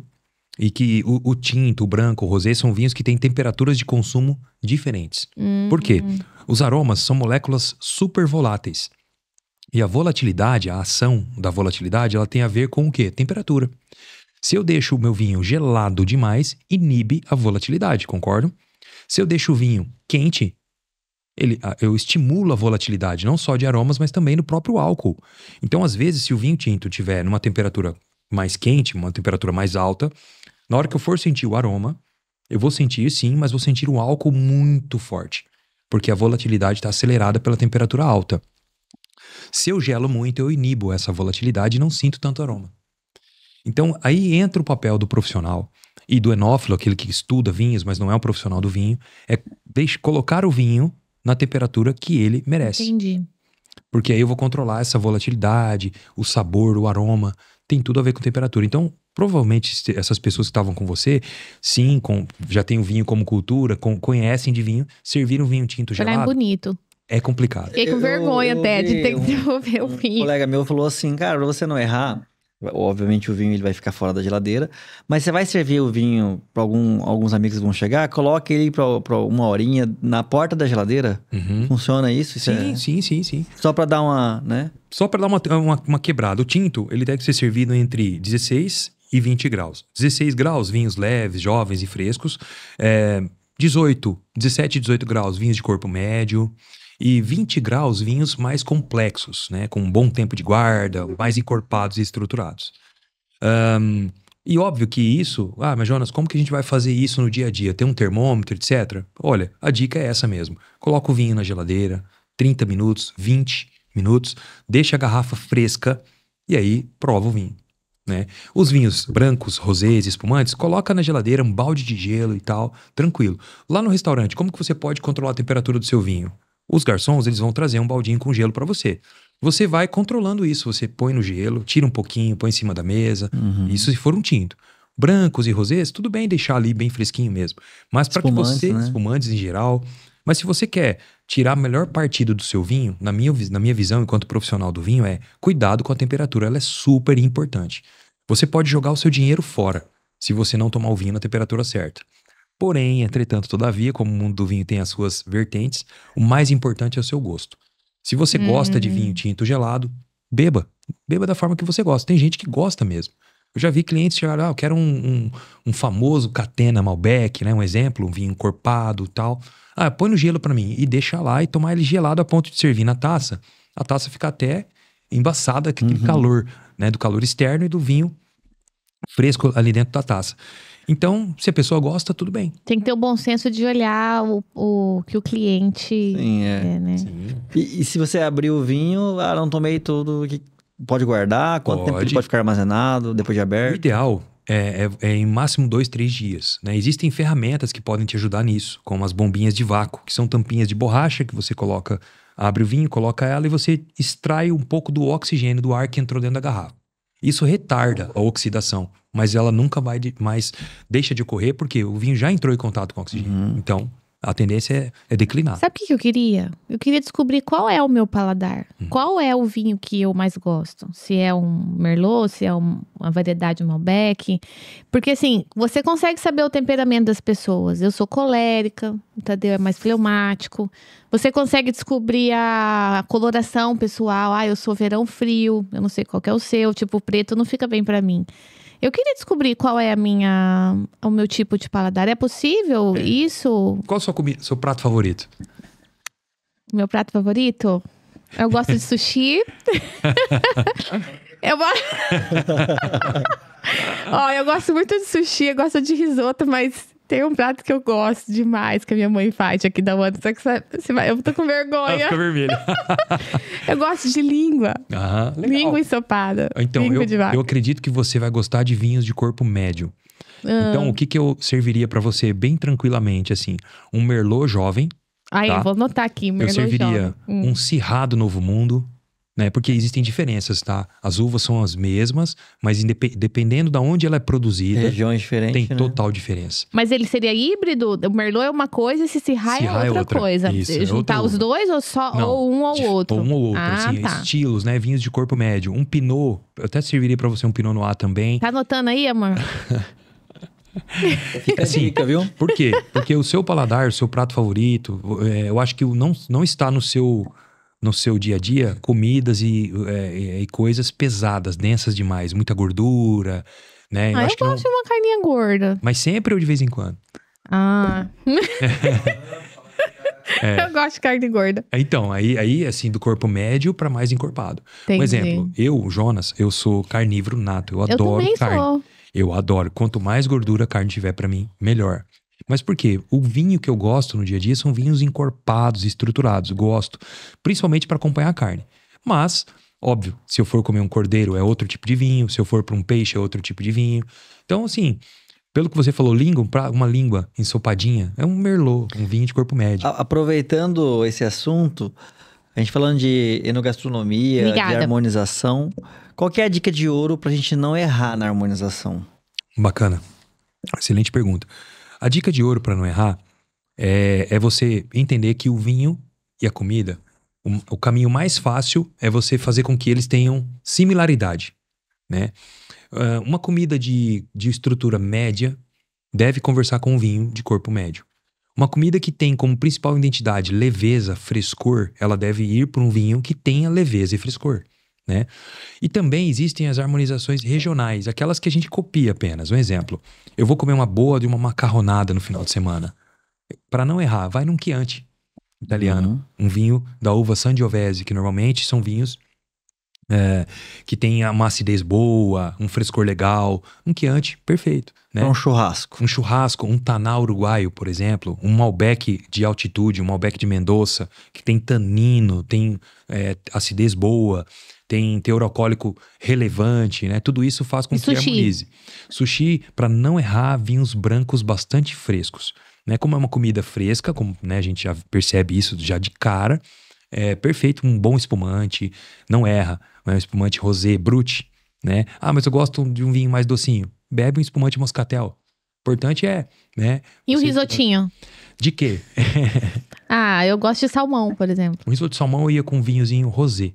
Rosé. Depende do risoto, então. Isso, depende do risoto. Rosé, Risoto, tá. por exemplo, que vai cogumelos e filé. Por exemplo, dá pra gente harmonizar com Pinot Noir, por exemplo, da Borgonha. Por que não? Pra gente fechar esse cardápio aí, né? E pra sobremesa. Bacana. Pra sobremesa é bem versátil, mas existem vinhos de sobremesa, vinhos doces, vinhos que são feitos, por exemplo, com uvas que amadureceram muito, chamados de uvas de colheita tardia, onde o nível de açúcar é alto, o nível de água é mais baixo, porque a uva foi se desidratando durante esse processo de maturação dela no próprio pé. E na hora de vinificar, o vinho fica, como ele tem menos água, ele fica mais encorpado em açúcares, estruturado, mais denso, doce. Você pode beber apenas esse vinho como sobremesa ou acompanhar, por exemplo, com um bom pudim, né? Existem vinhos como o vinho do Porto, por exemplo, que o Tawny, o Ruby, que é um vinho fortificado, com adição de aguardente no final, né? E tem um açúcar residual que não se transformou em álcool pela fermentação, então ele fica doce, uma doçura natural e um álcool que foi adicionado. Esse vinho você pode harmonizar com chocolates em geral. E uma dica que eu adoro, aquele bolo de rolo nordestino. Sim, goiabada. Goiabada com vinho do Porto Ruby, que é o docinho, é uma delícia essa harmonização. Então existem vinhos para praticamente todos os pratos. Nessas harmonizações, aonde que entra o espumante? O espumante ele pode acompanhar a refeição do início ao fim, né? Diga-se de passagem, a gente já fez a harmonização de vinho Brut Rosé com feijoada. Nossa. Mas como assim, Jonas? Feijoada é algo forte e tal. Aí entra a acidez do vinho rosé, aquela acidez, e entra a carbonatação, que funciona como uma lixa no nosso paladar, limpando o nosso paladar, nossas papilas, permitindo que cada garfada na feijoada fique mais saborosa. E ao mesmo tempo ele é tão versátil que vai harmonizar com um sashimi de salmão. E o espumante, tem alguma dica de qual tipo de espumante? Depende do prato. Para um domingo ali, tô cozinhando, tô com a minha família. Qualquer um. Qualquer um. Qualquer um. Ah, vocês perceberam que a gente não tá nem tomando tereré aqui, porque ele falou que eu não podia tomar tereré, porque o tereré ia alterar as minhas papilas gustativas, né? Então, por isso que eu tô só no vinho ficar bem herbal, né, o seu paladar. Ó, a gente precisa ir pra roda. Mas antes eu quero fazer uma pergunta. Eu tô analisando aqui como que a vida da gente não é tudo conectado, o nosso passado com o presente com o futuro, né? Às vezes acontecem algumas coisas na nossa vida que são ruins, né? Você começou a contar a sua história, seu pai e sua mãe se separaram, né? Eu também passei por um divórcio. Mas se a sua mãe não tivesse separado do seu pai, talvez ela não teria casado de novo, talvez ela não teria ido para Portugal, talvez você não teria ido para Portugal, talvez você não teria conhecido essa paixão do vinho. Então Deus, para quem tem fé, Deus, ele sempre tira algo bom de algo ruim, né? Então, essa história toda sua do divórcio, de você ter 2 casas, tal, te fez poder ir pra Europa e trazer toda essa bagagem que você carrega. Conta pra gente um pouquinho, a gente sabe que você participa, né, na igreja, participou, campista é nós. Então, conta pra gente um pouquinho nessa tua jornada toda, como que Deus te carregou, né? Qual essa tua relação com a fé? Você falou que foi teu filho que levou vocês. O que você pode deixar de mensagem pra galera? Porque às vezes a gente vê onde você chegou, a tua jornada, e a gente não imagina, né? Que também teve muito joelho no chão, muita oração e nessa trajetória da tua vida. Muito legal. Não tem como deixar de falar de fé sem lembrar da minha avó, né? Na época da separação dos meus pais, meu pai estudava, estava estudando para promoção, né? Na carreira militar. E nós vivemos 4 anos com a minha avó, né? Foi um dos melhores anos da minha infância, assim, porque nós vivíamos, eu, meu irmão e mais 2 primos, que é minha família de militar, então todos estavam estudando naquela época, né? Então foi muito bacana ali, porque eu lembro da minha avó, ela chamar a mim e os meus primos, meus irmãos, colocávamos sentadinho na cama, um do ladinho do outro, ela sentava na nossa frente, na outra cama, e ela ia rezar com a gente. Pai Nosso, Ave Maria e tal. Então, o primeiro contato ali, né, de oração, que eu me lembre, veio da minha avó, né, Dona Nina. Minha avó hoje tem 90 anos de idade, né, saudável, adora contar uma história, beijo pra Dona Nina, que legal. Nossa, a avó é incrível, ela vai querer ver esse podcast. Se ela souber que eu falei dela, ela vai querer assistir. E eu lembro disso, né, e também algo muito bacana, ela não só nos ensinava a rezar, como também ela praticava muita coisa legal relacionada a essa questão de Jesus, né, do compartilhar, do amor no dia a dia, né? Então ela ensinou a gente a compartilhar as coisas uns com os outros, né? Apesar de a gente serem netos bem arteiros ali, a gente bagunçava bastante, 4 moleque, né, dentro de uma casa só, ela sempre soube administrar bem a nossa educação, né? Não só dos netos ali que ela criou, como também ela já cuidou de bisneto, né? De todos os filhos que ela teve, também filhos adotivos que ela teve no caminho. Então, uma mãezona, ela e o vô, né? Então, a partir dali, eu sempre levei a oração comigo. Então, eu não me lembro de acordar e de dormir sem antes conversar com Deus. Então, é uma coisa minha, bem antes, né, de virar campista, sempre tive isso. Sempre coloquei Deus nas minhas coisas, etc. E, porém, o ser humano é assim, né? Eu fui deixando um pouco de lado essa parte de estar mais próximo, com muito foco no trabalho, tudo sempre dando certo. Então eu acabei caindo colocando isso num segundo plano, digamos assim, né, da minha vida. Até que um dia, acho que uns 2 anos atrás, meu filho, a convite de uma amiga, que o pai dela é amicíssimo do meu pai, né? Que o apelido dele é Cola em Mim. Cola em Mim. A filha dele convidou meu filho, olha, ela já era campista, vamos lá, vamos fazer o acampamento. E meu filho no primeiro ano não foi, no segundo ele, vamos. Aí a gente preparou tudo, bolsa, mala, levamos ele lá no acampamento. Pra mim, pra minha esposa, era algo assim bacana pra ele conhecer novas pessoas, ter mais fé, estaria num lugar bom, isso nós já sabíamos. E ele foi, mas quando ele voltou, ele pediu pra que ele falou, pai, mãe, eu não posso dizer o que é, porque vocês precisam viver. Mas eu posso pedir uma coisa pra vocês? Vá, pai, mãe, vão, né? E aquilo ali, nosso filho, quem conhece o Léo é incrível. É um menino que Nossa, eu e minha esposa, a gente tem um orgulho tão grande dele, nós nos sentimos tão honrados em ser pais dele, em ter tido a missão de educá-lo, de encaminhá-lo, que ele também nos ensina muita coisa. E por ele, nós fomos. Eu fui, confesso que contrariado pro acampamento. Eu fui o 10º sênior da Paróquia Sagrado Coração de Jesus. Legal. 5 dias sem celular. Aham. Pra quem me conhece lá na empresa, sabia, na época, que eu não deixava, era muito raro me ausentar, se não fosse a trabalho. Mesmo para coisas pessoais era muito difícil. E aí, para aquele ali, eu falei, não, eu vou. Não sei bem o que vai acontecer, mas eu vou. E no ano que eu fui, foi um ano que teve uma seca muito grande, uma seca aqui em Campo Grande muito grande, né? Um ano retrasado. E por coincidência, no dia que eu tava no acampamento, que eu cheguei, choveu, uma tempestade muito grande, acabou a luz na cidade, ficamos aí horas sem energia, e eu estava lá no acampamento. E aí eu pensei, né, meu Deus, o que eu tô fazendo aqui? Que eu quero ir embora? Não, eu falei, não, vou ficar. Foram os 5 dias mais extraordinários da minha vida, porque Legal. foi uma coisa assim, inacreditável, que a gente não pode falar muito, porque tem que ir, gente. Inacreditável, extraordinário. Extraordinário. Sobrenatural. É, sobrenatural. E, cara, é muito difícil não falar de lá e não se emocionar um pouco, porque Eu também a tô transformação que tem na vida da gente é muito grande, é muito especial. E nossa, é muito difícil, né, falar. Mas assim, eu saí de lá outra pessoa, digamos assim, não outra pessoa de fato, mas um ser humano melhor. Eu nunca fui um cara maldoso, sempre segui um caminho que eu julgo ser o mais justo possível, o mais correto possível, dentro daquilo que eu posso fazer. Mas lá eu percebi o quanto, de fato, o que é o amor, de fato. Porque você se conecta com pessoas que você nunca viu, essas pessoas passam a fazer parte da sua vida daí pra frente, né? E eu fiz aqueles 5 dias, e depois fiz as atividades externas, que a gente tem 5 encontros depois do acampamento. E os roxinhos, que a minha tribo é a roxa, né? Roxo. Amarelindos. A minha esposa foi comigo, ela foi amarelinho, minha esposa. A gente até apelidou. Agora eu sou laranjinha também, porque você já foi líder, né? Sim. Qual cor agora? Marrom. E foi algo transformador, algo muito... Marrom também, ela... Ó. E algo transformador, porque é óbvio que a religião, ela é uma coisa do homem. E tudo que é do homem é falho. Sim. Mas quando a gente olha com o olhar de Deus, de Jesus de fato, de Maria, tudo torna-se mais leve, mais verdadeiro e mais puro. E a oração tem um poder incrível, que é uma coisa muito individual. Eu não sou desse de sair falando para as pessoas assim, não, vai lá, eu quero te transformar, eu quero te levar. Não.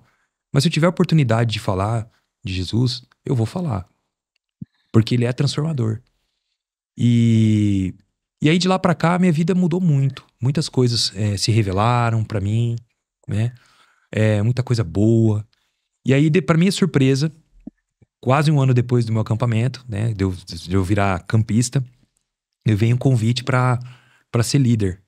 E é uma responsabilidade muito grande, porque da mesma forma que eu estive ali como campista, e os meus líderes a trabalho, né? À nossa disposição, servindo Jesus, eu percebi que eu teria que ter esse compromisso. Então, custou um pouco para eu aceitar essa responsabilidade. Mas eu pensei, bom, se chegou até mim é porque eu tenho capacidade. Jesus capacita, então eu vou. Legal. E eu fui num momento até um pouco mais complexo da minha vida. Mas eu acho que a gente tem que honrar os compromissos, sobretudo com quem a gente faz, né? E eu fui. E aí eu tive a oportunidade de conhecer a tribo Marrom, conhecer a Flávia. Que nos conectou, o Fábio. Um beijo pra eles, queridos. São incríveis. A Laura, né? A Laurinha, que éramos ali um quarteto incrível. E aí vieram 17 marronzinhos pra passar ali 5 dias com a gente no acampamento. Foi tão incrível quanto ser campista lá nos Roxinhos no ano anterior, né? E a gente tem um amor um pelo outro muito grande. Eram pessoas desconhecidas até então, mas que Jesus uniu pela fé. Pra sempre. Pra sempre. E eu não identifico nada ruim ali, sabe? Eu só identifico amor. Identifico paz. Eu identifico complexidade também, porque vem os desafios, vem os problemas. A vida de campista, ela não é uma vida livre de problema. Pelo contrário, quando você se aproxima... O cristão em geral, né? A gente não fica mais... Não é mais fácil pra ninguém. A gente só fica mais... Pelo contrário. Quando você se aproxima, aí sim vem os desafios. Só que você começa a enfrentá-los de uma forma diferente. Eu costumo dizer que todos passamos por desafios, por crises, né? Independente se é justo, se é injusto. A questão é que quando você passa com Deus, é mais leve. Né? É sempre mais leve. Você vai passar pelas mesmas questões, só que de uma forma mais leve, né? É verdade. Exatamente. E esses desafios, eles vão nos fortalecendo, fazendo com que a nossa casca fique mais grossa, né? Então, eu acho que a fé é algo...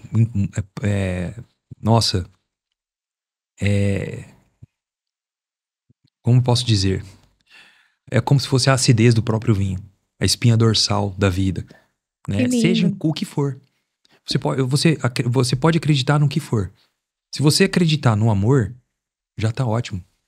Você às vezes não precisa de um Deus. É uma opção sua. Escolher, nós temos livre-arbítrio. Mas se você acreditar já no amor, uns pelos outros, porque se você ama, você respeita. Se você ama, você percebe que você é falho, que você peca, que você erra. E que você vai se lapidar, se autolapidar, se autoconhecer melhor. Para que você não seja tão ferido que você não fira os outros também. Então, acreditou no amor, já tá valendo. Eu encontrei a forma de acreditar no amor através de Jesus. Né? Eu e minha família. E para mim tem sido muito válido. Né? Que bom poder falar, né? Do Senhor dos Senhores, do Rei dos Reis. Amém. Nosso Rei vivo. Dá um recadinho pra quem não segue a gente ainda, porque a gente vai pra roda de tereré, pode ser? Tá gostando dessa história? Tá incrível, tá extraordinário, não tá? Estamos aprendendo muito. Estamos tendo um curso aqui, né? De vinho, E olha só, nós temos uma comunidade que você pode fazer parte. Para você acessar essa comunidade, é só você ler o QR Code que está aparecendo aqui na tela ou aqui na descrição desse vídeo. Também você vai ter o link para você entrar nesse grupo dessa comunidade. Lá nós vamos compartilhar com você resumos, materiais para que você possa prosperar, destravar a sua vida pessoal. Falamos aqui sobre espiritualidade, isso é importantíssimo, porque sempre que você destrava a sua parte espiritual, emocional, a sua parte física, você também destrava os seus relacionamentos, você destrava a sua vida profissional e a sua vida financeira também. É como se fosse uma sequência, né? Não tem, um depende do outro. Então, entra na comunidade, lê o QR Code, faça parte dessa comunidade do NovoCast para que a gente possa te ajudar a contribuir com a sua vida também. É isso aí. Não deixa de entrar também no YouTube, no Instagram. Básico, isso é básico, né, Tadeu? Tem que estar seguindo, o né? Werner fala, se você não tá seguindo a gente, você tá fazendo errado. E aí, quem vem aqui no NovoCast é muito bem tratado, tá? Então, a gente tem aqui um presente para você. Da Malu Pires. Não? Ah, diretor, você me assustou. Você falou não. Na verdade, a gente foi presenteado, né, com vinho. E tem também aqui um presente pra você. Dá uma olhada aí, pode pegar. Que legal, hein? Da Malu. Um beijo pra Malu Pires. Obrigado, Malu. Cássio. Depois a gente passa o... Coisa mais linda. Lá, linda. entendeu? É o Instagram pra você marcar eles, tá bom? Aqui, ó. Temos aqui também uma caneca do NovoCast para você não esquecer da gente. Dá uma lidinha aí nessa frase da caneca, por favor. Seu legado se constrói com a sua história. Obrigado por inspirar tantas mentes e corações aqui. Obrigado. E aí, vamos mandar um beijo também pra galera da Qualisalva, que leva um pronto-socorro pra dentro da sua casa. Então, precisou, seja qualquer hora do dia, madrugada, liga pra eles que eles vão na sua casa. A gente usa o serviço deles e a gente recomenda. Bom, a Roda de Tereré é o finalzinho do nosso podcast. Em princípio, seriam perguntas respondidas de uma maneira mais rapidinha, mas se precisar, você pode explicar um pouco mais. Posso começar? Tá. A gente quer saber... Quem que é o Jonas Eduardo do Nascimento numa palavra ou numa frase? Quem é você?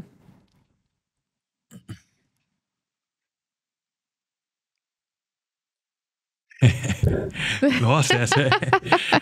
Quem sou eu?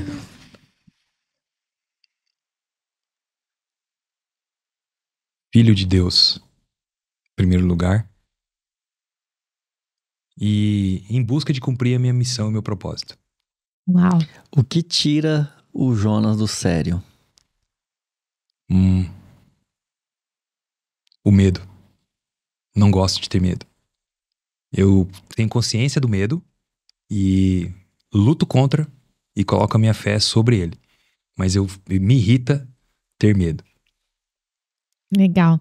Tem até uma frase, né? Tá com medo, vai com medo mesmo. Eu prefiro aquela, mas eu prefiro uma assim, ó. Tá com medo, vai preparado. E de repente você supera tudo isso porque você é uma pessoa que estuda, que procura, que busca, que aprende. Tento. Né? Todo dia. Tem algum hábito que mudou a sua vida, assim, na tua rotina? Tem alguma coisa que você não deixa de fazer todos os dias que você acha que pode contribuir pro seu sucesso? A oração. A oração, um hábito que eu tenho. Fantástico. Diário. Legal. E o que é sucesso pra você, Jonas? Sucesso? Sucesso é... Sucesso digamos, cumprir algo. Tudo que você cumpre, que você alcança, é o sucesso. Sucesso não é só brilhar. Às vezes o sucesso ele é silencioso. É entre você e Deus, é entre você e sua família. São conquistas que ninguém vê, conquistas suas internas. Então, tudo que você conquista, desde o pequeno detalhe, do pequeno obstáculo que você venceu, até algo muito grande que é à vista de todos, tudo é sucesso. E muitas vezes os mais impactantes são aqueles que ninguém tá vendo. Legal. Um sommelier, ele não faz nada sozinho, né? Você mesmo falou, né? Ele tem pessoas que daí terminam o processo, abrem o vinho e tal. Exatamente. Que dica que você daria pra essa galera que tá entrando no mercado, que é um novo sommelier, pra gestão de times, formação de equipe? Quais são as 3 dicas que você daria? Porque é um líder. O sommelier, ele é um líder. Ele trabalha com pessoas. Que dica que você daria pra quem tá começando e tem que formar essa galerinha que tá abaixo dele? Eu acredito que não deve haver limite e nem filtro para educar, para ensinar, né? Então, sempre tentar falar a linguagem das pessoas ao seu redor, a forma com que elas usar a linguagem do dia a dia dessas pessoas, palavras fáceis de serem compreendidas para as pessoas estarem mais próximas de você. Isso eu digo no mundo do sommelier, que é um mundo de bar e restaurantes, né, de eventos, etc. Então, acho que a dica principal o sommelier ele tem que ser versátil. Ele tem que ter capacidade de trabalhar em ambientes muito refinados, com pessoas de alto intelecto, como também de pessoas mais simples, que estão começando. Então, ele tem que ter essa habilidade. E quando você está num ambiente de pessoas que estão querendo crescer, trabalhar junto com você, formar um novo time, se aproxime deles. Traga, descomplique. Traga eles para perto, sabe? Então, acho que a grande para mim, né, numa análise, a grande chave para esse êxito na formação de equipe é estar próximo. É gerar vínculo, conexão, né? Você vê que ele tem que ter uma baita de uma inteligência emocional, né? Porque o sommelier, ele é gentil, ele é agradável, mas ele também, se ele não for assim com garçom daí que tá abaixo dele, ele não consegue, atrapalha o serviço dele, inclusive, né? Sim. Eu acho que o mais interessante é que a vitória, ela tem que ser para todos, né? A responsabilidade é para todos. Eu lembro que na época de Grand Cru mesmo, quando a gente trabalhava lá, eu lembro de um dia, uma historinha bem rápida, assim, eu lembro de um dia que houve uma obra, ia ter um evento de um jantar francês, lotado já. Tava lotado. E o evento começa bem cedo, né? Limpeza do lugar, arrumação, pratos e tal. Aqueles pratos que são feitos horas cozinhando, o molho que fica ali e tal. E aí houve uma obra, quebraram uma parede, mas não fizeram a vedação.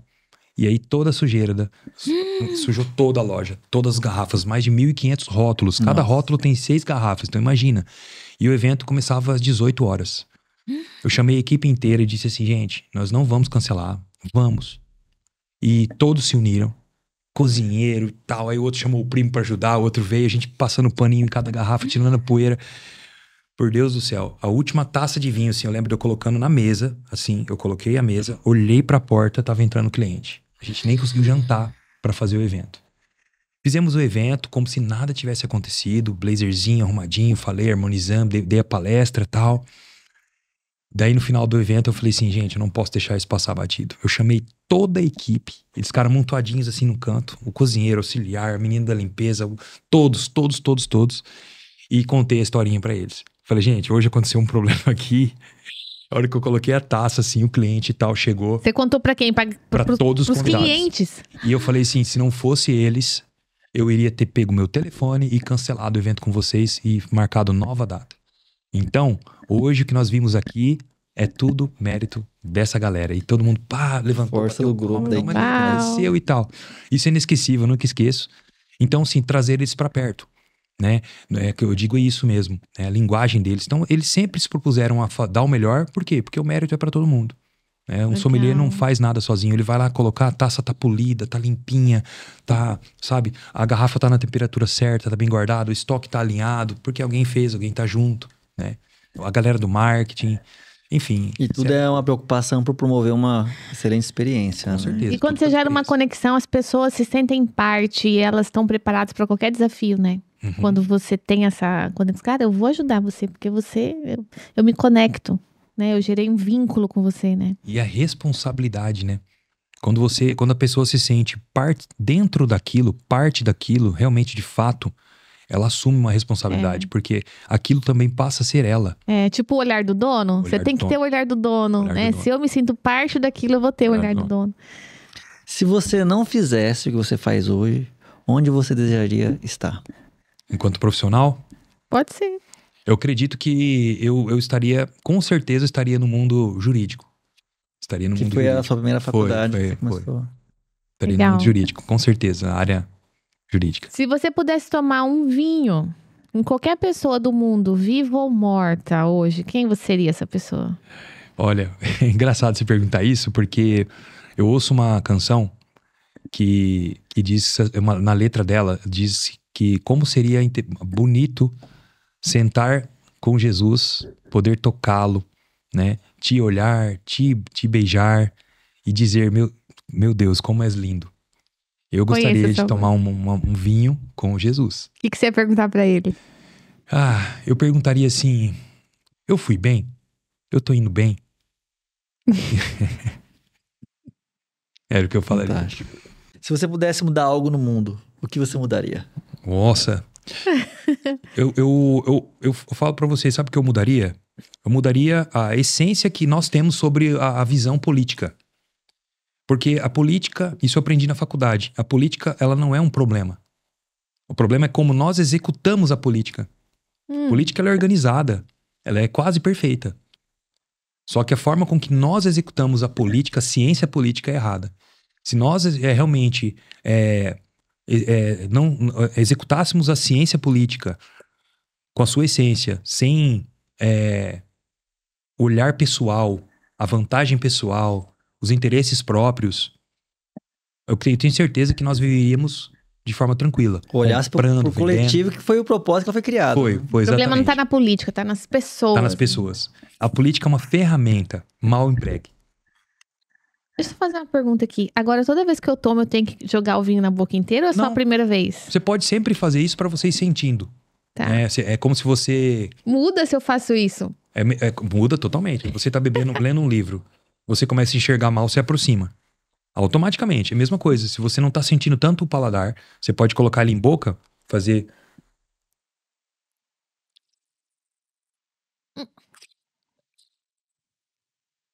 Quando você suga o ar com o vinho na boca, você sente aqui no retronasal o aroma. Então são técnicas para que você leia melhor o vinho. Olha que interessante. Tem que ter cuidado para não engasgar, que às vezes vem um pouquinho de líquido. Mas eu não posso fazer isso no restaurante. Pode, discretamente. Você põe a mão assim, ó. Ou normal. Olha É muito comum. Você vai ver em degustações de vinho, em eventos, o pessoal lá... Normal mesmo. Puxando assim, né? Então você percebe. Então, o que eu quero dizer com isso? É uma forma de você... Peraí, desconectei um pouco, não tô sentindo tanto o vinho, peraí. Aí, pá, coloca mais na boca. Gente, a partir de hoje eu sou outra pessoa tomando vinho. Tá quase virando não quero nem saber. O diretor tá perguntando se pra acompanhar o vinho é legal uma água com gás, tanto faz. Bom, eu vou falar pra você, é muito pessoal, vai de profissional pra profissional. Eu não gosto de água com gás. Eu gosto de água normal, lisa, que a gente chama, né? Em Portugal fala água lisa, água normal. A água com gás, ela facilita mais a limpeza, né? Do paladar, o gás, etc. Mas, pra descomplicar mesmo, a água comum funciona muito bem também, então não tem problema nenhum. Nessa parte eu abro um parêntese bem pequeno, assim. Na minha história da minha família, a gente tem um histórico de alcoolismo. Então, que a gente possa ter consciência de beber também com equilíbrio, não descontando o nosso... Porque geralmente, às vezes, a gente... Isso não é com bebida, é com comida também, né? Às vezes as pessoas... E com compras também. Às vezes você tem algum problema aí... E você desconta no cartão de crédito, na comida ou na bebida, então que a gente possa, né, apreciar, né, Jonas? Isso aqui é uma coisa maravilhosa. Uma leitura. Né? Uma leitura. Como ler um livro. Legal. Se você leva por esse lado... Perfeito. Né, uma garrafa basta. São 750 ml aqui, em 2 pessoas, 375 ml por pessoa. Legal. Né? Então, é uma garrafa, pode ser uma garrafa por dia durante a refeição, ou uma garrafa por semana, né? Legal. Então, se você vai realmente degustar o vinho, deixar com que ele se conecte com você, através do aroma, do sabor, da história, né? Como esse vinho japonês, por exemplo, tem uma história muito linda. Por exemplo, a palavrinha Ayakane significa rubi profundo, né? Em japonês. Por que mesmo sendo um vinho japonês, tem a palavra chateau? A gente tem que pesquisar isso. É uma palavra francesa que significa propriedade. Ou seja, é um sinal de influência francesa na forma de vinificação, na cultura japonesa. Ali, né? Porque quem domina a produção de vinhos ainda é o francês. O mundo hoje em dia está bem global, mas o francês nunca deixará de ser uma referência mundial. Então, quando você vai buscar tudo isso, o que foi a safra 2019? Né? Que vinícola é essa, Chateau Mercian? Produz vinho desde 1887. É a primeira e maior vinícola produtora particular de todo o Japão. Então, antes de tudo isso, antes de provar esse vinho, a gente buscar essas informações. Qual que é o melhor lugar para eu buscar isso? Normal? Com IA? Tem algum aplicativo, alguma coisa? Hoje, a informação ela tá muito fácil. Tem inteligência artificial, sim, o Google... existem os sites especializados com informação, né? Como o Wine Search, por exemplo. Enfim, tem uma série hoje, né? Tem, por exemplo, livros. Então, livro pra gente... Livro, como o Wine Folly, por exemplo, que tem uma linguagem muito fácil de ser compreendida. Eles usam infográficos, porque vinho tem uma certa complexidade. Porque fala-se muito de mapa, geografia, terroir. É muito importante. Então, como falar de algo tão complexo, muitas vezes... Né, de uma forma tranquila, através de infográficos, desenhos e gráficos. Então, Wine Folly é um livro fácil de se compreender e para quem está querendo começar no mundo do vinho, tirando dúvidas, etc. Beleza. Tem a versão inglesa, mas a versão de entrada já tem em português. Legal. Qual o seu top 5 vinhos e vinícolas? Bacana. Bom, eu gosto muito de vinhos portugueses em geral, né? Mas hoje, como top 1 para mim de vinho, é uma vinícola francesa, né? Chamada Chateau Belgrave. Ela fica localizada em Bordeaux, na margem direita, né? Em Pomerol, muito próximo do famoso Chateau Petrus, né? Ou Petrus, eleito um dos vinhos mais caros do mundo, né? E um dos vinhos mais cobiçados do mundo. Esse produtor é um senhor chamado Jean-Marie Boldy, né, que eu pude conhecê-lo pessoalmente, trazer o vinho dele para o Brasil, contribuir com isso na 067 para trazer o vinho para cá, nessa importação. É um vinho biodinâmico, ou seja, as uvas são cultivadas de forma mais natural possível, usando as fases da lua para colheita, adubo de forma bem orgânica mesmo, natural, digamos assim. Até a rega, né, não é necessária, é pela natureza. Enfim, uma série de técnicas mais naturais. A vinificação é com leveduras selvagens. É um vinho Merlot, né? Que está há mais de 30 anos na carta de vinhos do Tour d'Anjou em Paris, um dos restaurantes mais renomados da França, que foi colocado lá pelo próprio Jean-Marie, né? É um vinho que tem uma história linda, mas que traz no seu corpo, na sua estrutura, nos seus aromas e sabores, um reflexo daquele terroir único. E ele tem uma volatilidade para safra que é incrível. Né? A safra 2012, por exemplo, já madura, já lapidada, com seus taninos elegantes, mostra a elegância de Bordeaux na margem direita. Já a safra 2018, ainda jovem, mostra um pouco da força, do sol, do calor que tem atingido aquela região nos últimos anos. Né? Então, para mim, é um dos vinhos mais especiais que eu já pude provar. Né? Tive acesso já a muita coisa, né? Aprovei Petrus, já provei o Brion, já provei os grandes vinhos franceses, etc. Mas esse mexeu muito comigo.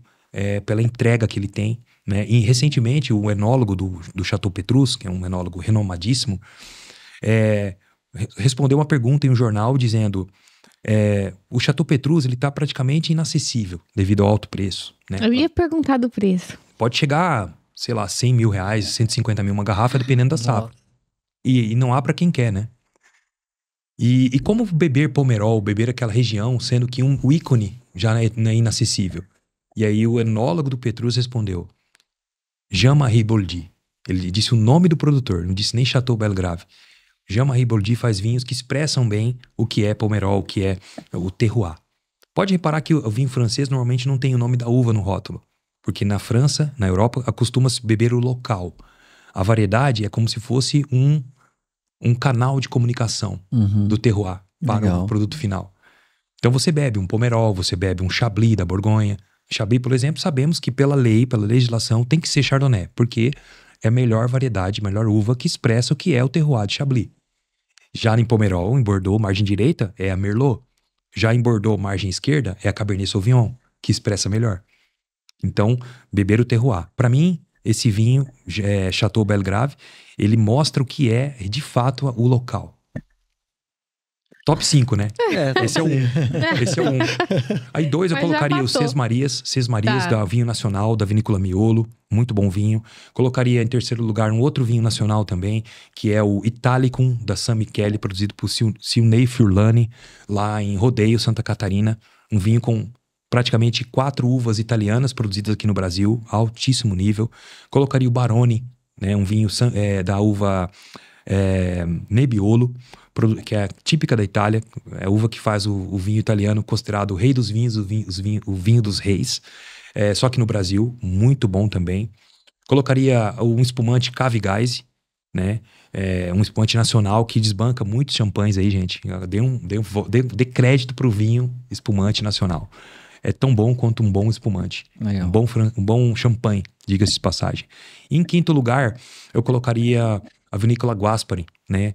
Em Espírito Santo do Pinhal, que é um vinho já de dupla poda, né? Poda invertida, que está colocando aí Minas Gerais, São Paulo, Mato Grosso do Sul, Brasília, o Cerrado brasileiro, né? Acima do paralelo 50 ali, né?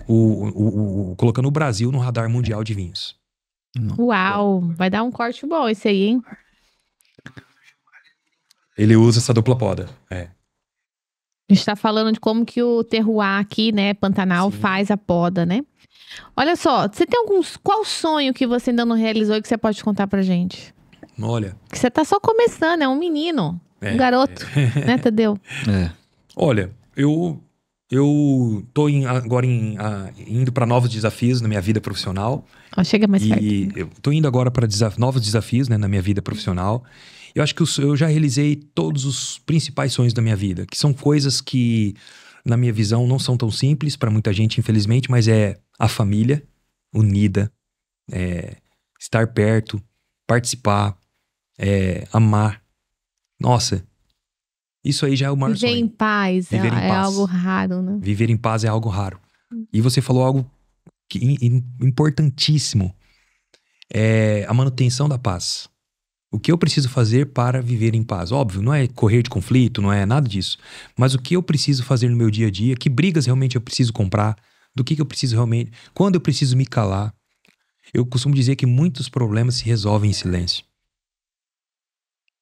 Um vinho dá um exemplo muito grande pra gente. Para você tomar o melhor vinho, aquele vinho de guarda, você precisa deixá-lo de pé para que ele decante todos os depósitos, resíduos que estão dele. Não é impureza, mas sim vestígios de barrica, fruta, ácidos, decantam para o fundo da garrafa. Para que você possa provar o vinho mais límpido, mais cristalino.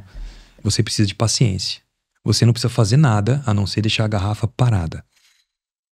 E a vida é um pouco isso. Às vezes a gente, nem sempre, mas em boa parte dos problemas, é boca fechada e tentar agir, seguir a vida. Se tiver medo, vai com medo, né? É isso. Ótimo. Jonas, se você pudesse sentar de frente com o Jonas adolescente e dar um conselho pra ele, qual seria esse conselho? Nossa, muito legal. O conselho que eu daria é: confia. Continue remando. Vai firme. Continue firme. Segura as mãos da sua família, de Deus, e vai. E vai firme. Você tá no caminho. Você tá no caminho. O melhor ainda está por vir, né? É isso aí. Confia. Bom, Jonas, a gente tá chegando ao final.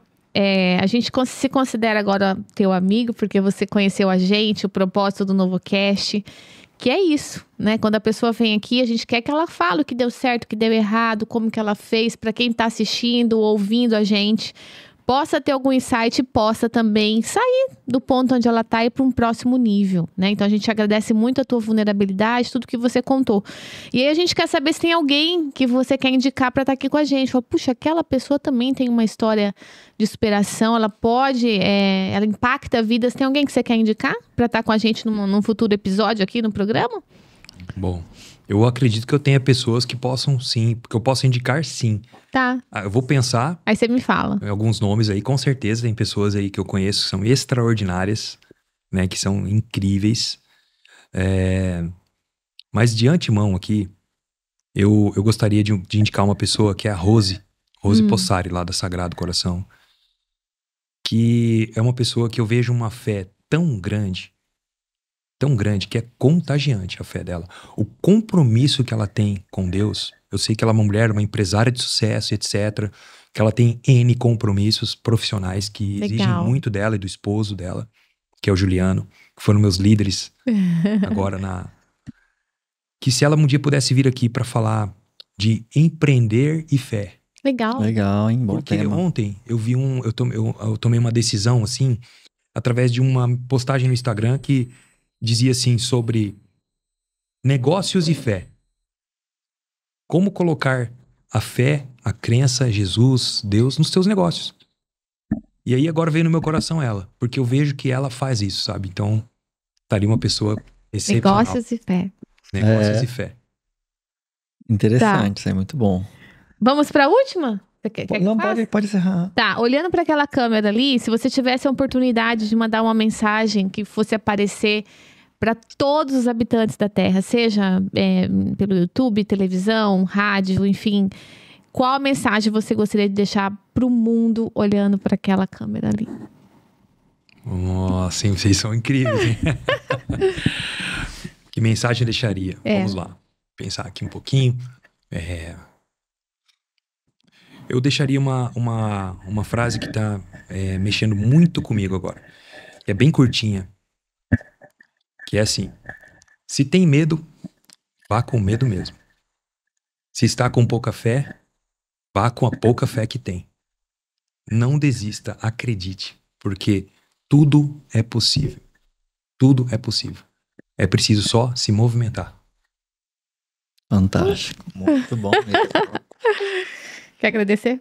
Jonas, nós queremos render gratidão por você aceitar nosso convite, estar aqui compartilhando a sua história, seus desafios, as suas superações. E essa é a nossa missão aqui, né? Ajudar pessoas, profissionais, empresários que muitas das vezes estão estagnados ou às vezes não conseguem enxergar uma luz no fim do túnel, né? Mas que existe uma saída, né? E que através dessas histórias como a sua, a gente encontra soluções, encontra a luz, encontra Cristo, né? Uhum. E a gente sabe que isso é importante para a gente superar os nossos desafios, como a gente falou aqui. Então, gratidão por você estar compartilhando e estar junto conosco nessa missão e nesse propósito de levar a transformação para a vida das pessoas. Legal. Também quero agradecer. Para mim foi um aprendizado, porque eu não entendo de vinho, mas eu gosto de tereré. Né? E eu sei servir o tereré. Então tem um monte de detalhe que você tem que virar, porque senão a bomba entope e tal. Eu fiquei tentando entender. Não, claro que não tô comparando um com o outro, mas dos significados que o vinho tem. E quando você falou que a gente tem que entender o vinho, eu entendi o que você quis dizer. Tem toda uma história, que deixa incrível, cria memórias, cria experiência na nossa vida. Eu achei muito legal. Eu quero aprender um pouco mais do vinho, mas trazer para nossa vida, que a nossa vida também é assim. Tem tanta coisa na vida que a gente não para entender, que a gente não para perceber, como você falou do silêncio. Então, como você aprender sobre vinho, eu acho que dá pra gente aprender sobre a nossa vida também. Então, certamente a gente aprendeu muito com você hoje. A tua energia, o teu jeitinho, a paz que você transmite, a paciência que você tem para ensinar. Então, eu não sei que medo que você tem aí, porque eu olho para você e vejo assim um futuro brilhante no que você quiser, né? Você tem alma de professor, você tem alma de amigo, de qualquer coisa que você quiser. Então, que Deus te abençoe nos novos projetos, né? Chama a gente, para contar novas histórias. E é isso. Obrigada por você ter vindo, por você ter sido vulnerável. Certamente quem está assistindo a gente anotou, entendeu e vai vai dar um próximo passo, sim, na sua vida, tá bom, amigo? Obrigado. Obrigada, tá? Eu que agradeço a oportunidade, até coloquei um pouquinho mais de vinho aqui, porque até pro vinho liberar seus aromas, mostrar o que tem de melhor, a gente precisa girar ele. Precisa movimentar. Então, às vezes, nós podemos ter esses bloqueios, né? Nossos, que é muito íntimo de cada um. E o que a gente precisa, muitas vezes, é girar a taça mesmo. É se girar, se movimentar, se conectar, né? Com pessoas. E, antes de tudo, se conectar conosco mesmo, internamente, né? Eu agradeço a oportunidade de estar aqui com vocês também. Para mim é um prazer falar de vinhos. Sempre que quiserem, né? A gente está aqui à disposição. E também, óbvio, né? Caso você, empresário da área de bares e restaurantes, você precisa de um apoio, de um suporte, treinamento, eu estou aqui à disposição para ajudar, né? Quem sabe a gente pode somar aí nas nossas histórias e deixar o atendimento, a experiência, que Campo Grande precisa muito disso, mais agradável, né? E um brinde a você que vai acompanhar aí, que está acompanhando, um brinde aqui a todos nós. Saúde. Saúde! E onde que as pessoas te encontram? Manda aí o seu Instagram, não sei se você pode falar. Sim, meu Instagram é @jonas.sommelier, com 2 M's. Tá, é o meu Instagram. Lá eu posto conteúdos, gosto de bastante falar sobre vinhos também. E tudo que você quiser saber sobre o Jonas, na área profissional, tá ali no meu Insta. Ah, legal. Antes de dar tchau final, me veio uma perguntinha aqui, diretor, desculpa, rapidinho. Hoje, as pessoas que querem ir para Portugal, você tem alguma dica para dar para elas? Mudou muita coisa, hoje tem com essa coisa da imigração e tal, mas o que você poderia deixar de dica com essa experiência de 12 anos de Portugal que você teve? Aí a gente encerra. Bom, Portugal é um local incrível, né? Sou apaixonado pela cultura, pela gastronomia. Eu tive lá 1 ano e pouco atrás e óbvio que agora a gente tem que estar atento a essa questão da entrada lá no país, né? Dos requisitos. Nada melhor do que buscar o consulado, né, o consulado português para essas informações, para não perder a viagem. E entrando lá, se divertir. Procurar bons restaurantes, o que não é difícil, né? Eu indico um que chama-se Café de São Bento, bem próximo ali à Ribeira, né? O rio, ali em Lisboa, no centro de Lisboa. Um café bem antigo, com atendimento clássico ainda, com bons vinhos, ótimos preços e um prato excepcional que já foi eleito o melhor bife de Lisboa, que é o bife a São Bento. Olha só. E óbvio, o bife à portuguesa também, que é outro prato bem bacana que tem lá. Visitar as feirinhas que tem lá, a Feira da Sardinha, os vinhedos, as praias maravilhosas. Visitar Sintra, né? Tem que ir a Sintra, que é patrimônio da Unesco, um local lindo. Tem que ir comer os pastéis de Belém. A gente já foi em Tomar, naqueles castelos lindo. medievais lá. O pastel de Belém, que é um ícone, né? Então, comer e beber bem em Portugal é o que não falta. Visitar o Outmarket agora, né? Que é o antigo mercado da Ribeira, que tem, acho que, 100 restaurantes lá dentro, para você comer e beber bem. E lá no norte, o Porto, tomar o vinho do Porto, fazer um cruzeiro bacana pelo Rio Douro, circular pela Estrada Nacional 222, que é a estrada de vinhos mais linda do mundo, né? Então, Portugal é um país pequenino em tamanho, mas muito grande em cultura. Então, assim, sou cidadão português, defendo, né, defendo Portugal com unhas e dentes, amo. Eles não são pessoas que, como a gente rotula às vezes aqui, numas brincadeiras, etc., nada disso, são inteligentíssimos, são educados. Nunca tive nenhum problema, pelo contrário, só gratidão a esse país maravilhoso. A gente encontrou uma portuguesa muito gente boa também. Tinha um taxista que não era muito, mas uma pessoa muito legal lá. A gente fez uma amizade com ela. E esse pastel de Belém, uma última coisa de verdade agora. Você encontra ele em qualquer lugar, mas a receita verdadeira dele é num lugar lá perto da Torre de Belém, não é isso? Exatamente. Engraçado, eu fiz faculdade na Lusíada. Que é ali na Rua da Figueira, na mesma rua onde fica os pastéis de Belém. Então, às vezes, no intervalo da faculdade, eu ia comer pastel de Belém, né? Então, durante um bom tempo, eu não quis comer pastel, porque tava assim, já saturado, né? Mas nessa viagem agora, eu fui comer. É um pastel que tem uma receita secreta, todos os funcionários assinam um contrato, né? E eles não revelam a receita. Então, tem um sabor diferente, é gostoso, tem uma crocância diferente, né, dos outros todos. Então, os outros que não são feitos ali são chamados pastéis de nata. Sim. E só para uma coisa tão interessante, Portugal tem muito disso, de preservar a marca e a identidade das coisas. Não sei se vocês sabem, mas o Douro, por exemplo, é a primeira denominação de origem de vinhos do mundo. Foi o primeiro país a regular o que é ter a identidade de um local, né, através do vinho. Você está bebendo um vinho do Douro, um vinho de uma denominação demarcada, você está bebendo propriamente o Douro. Nossa. Né? E aí depois veio a mostarda Dijon, né? Aí depois veio Tokaj na Hungria, né? Que é um vinho húngaro. E assim, várias outras na Itália também. Isso é tão sério que na Itália as denominações de origem controladas e garantidas são fiscalizadas pelo governo. Ou seja, essa questão que a gente estava falando há pouco, da identidade do produto, Sim. né? O você estar provando o produto, provando através do alimento as características daquele local. Tem que fazer outro programa pra falar só de Com essa Portugal, resposta Europa. dele aí, ó, com essa resposta, a pessoa já sai daqui com o roteiro pra Portugal, certinho já, né? É isso aí. Perfeito. Então tá, gente, é isso, né? Fechamos? Então Fechamos. você já deu Muito seu obrigado. Instagram. Pessoal, curte, compartilha, Segue. encaminha esse episódio, segue a gente e gratidão por tudo, tá, Jonas? Obrigado, Gratidão. pessoal. Valeu! Valeu!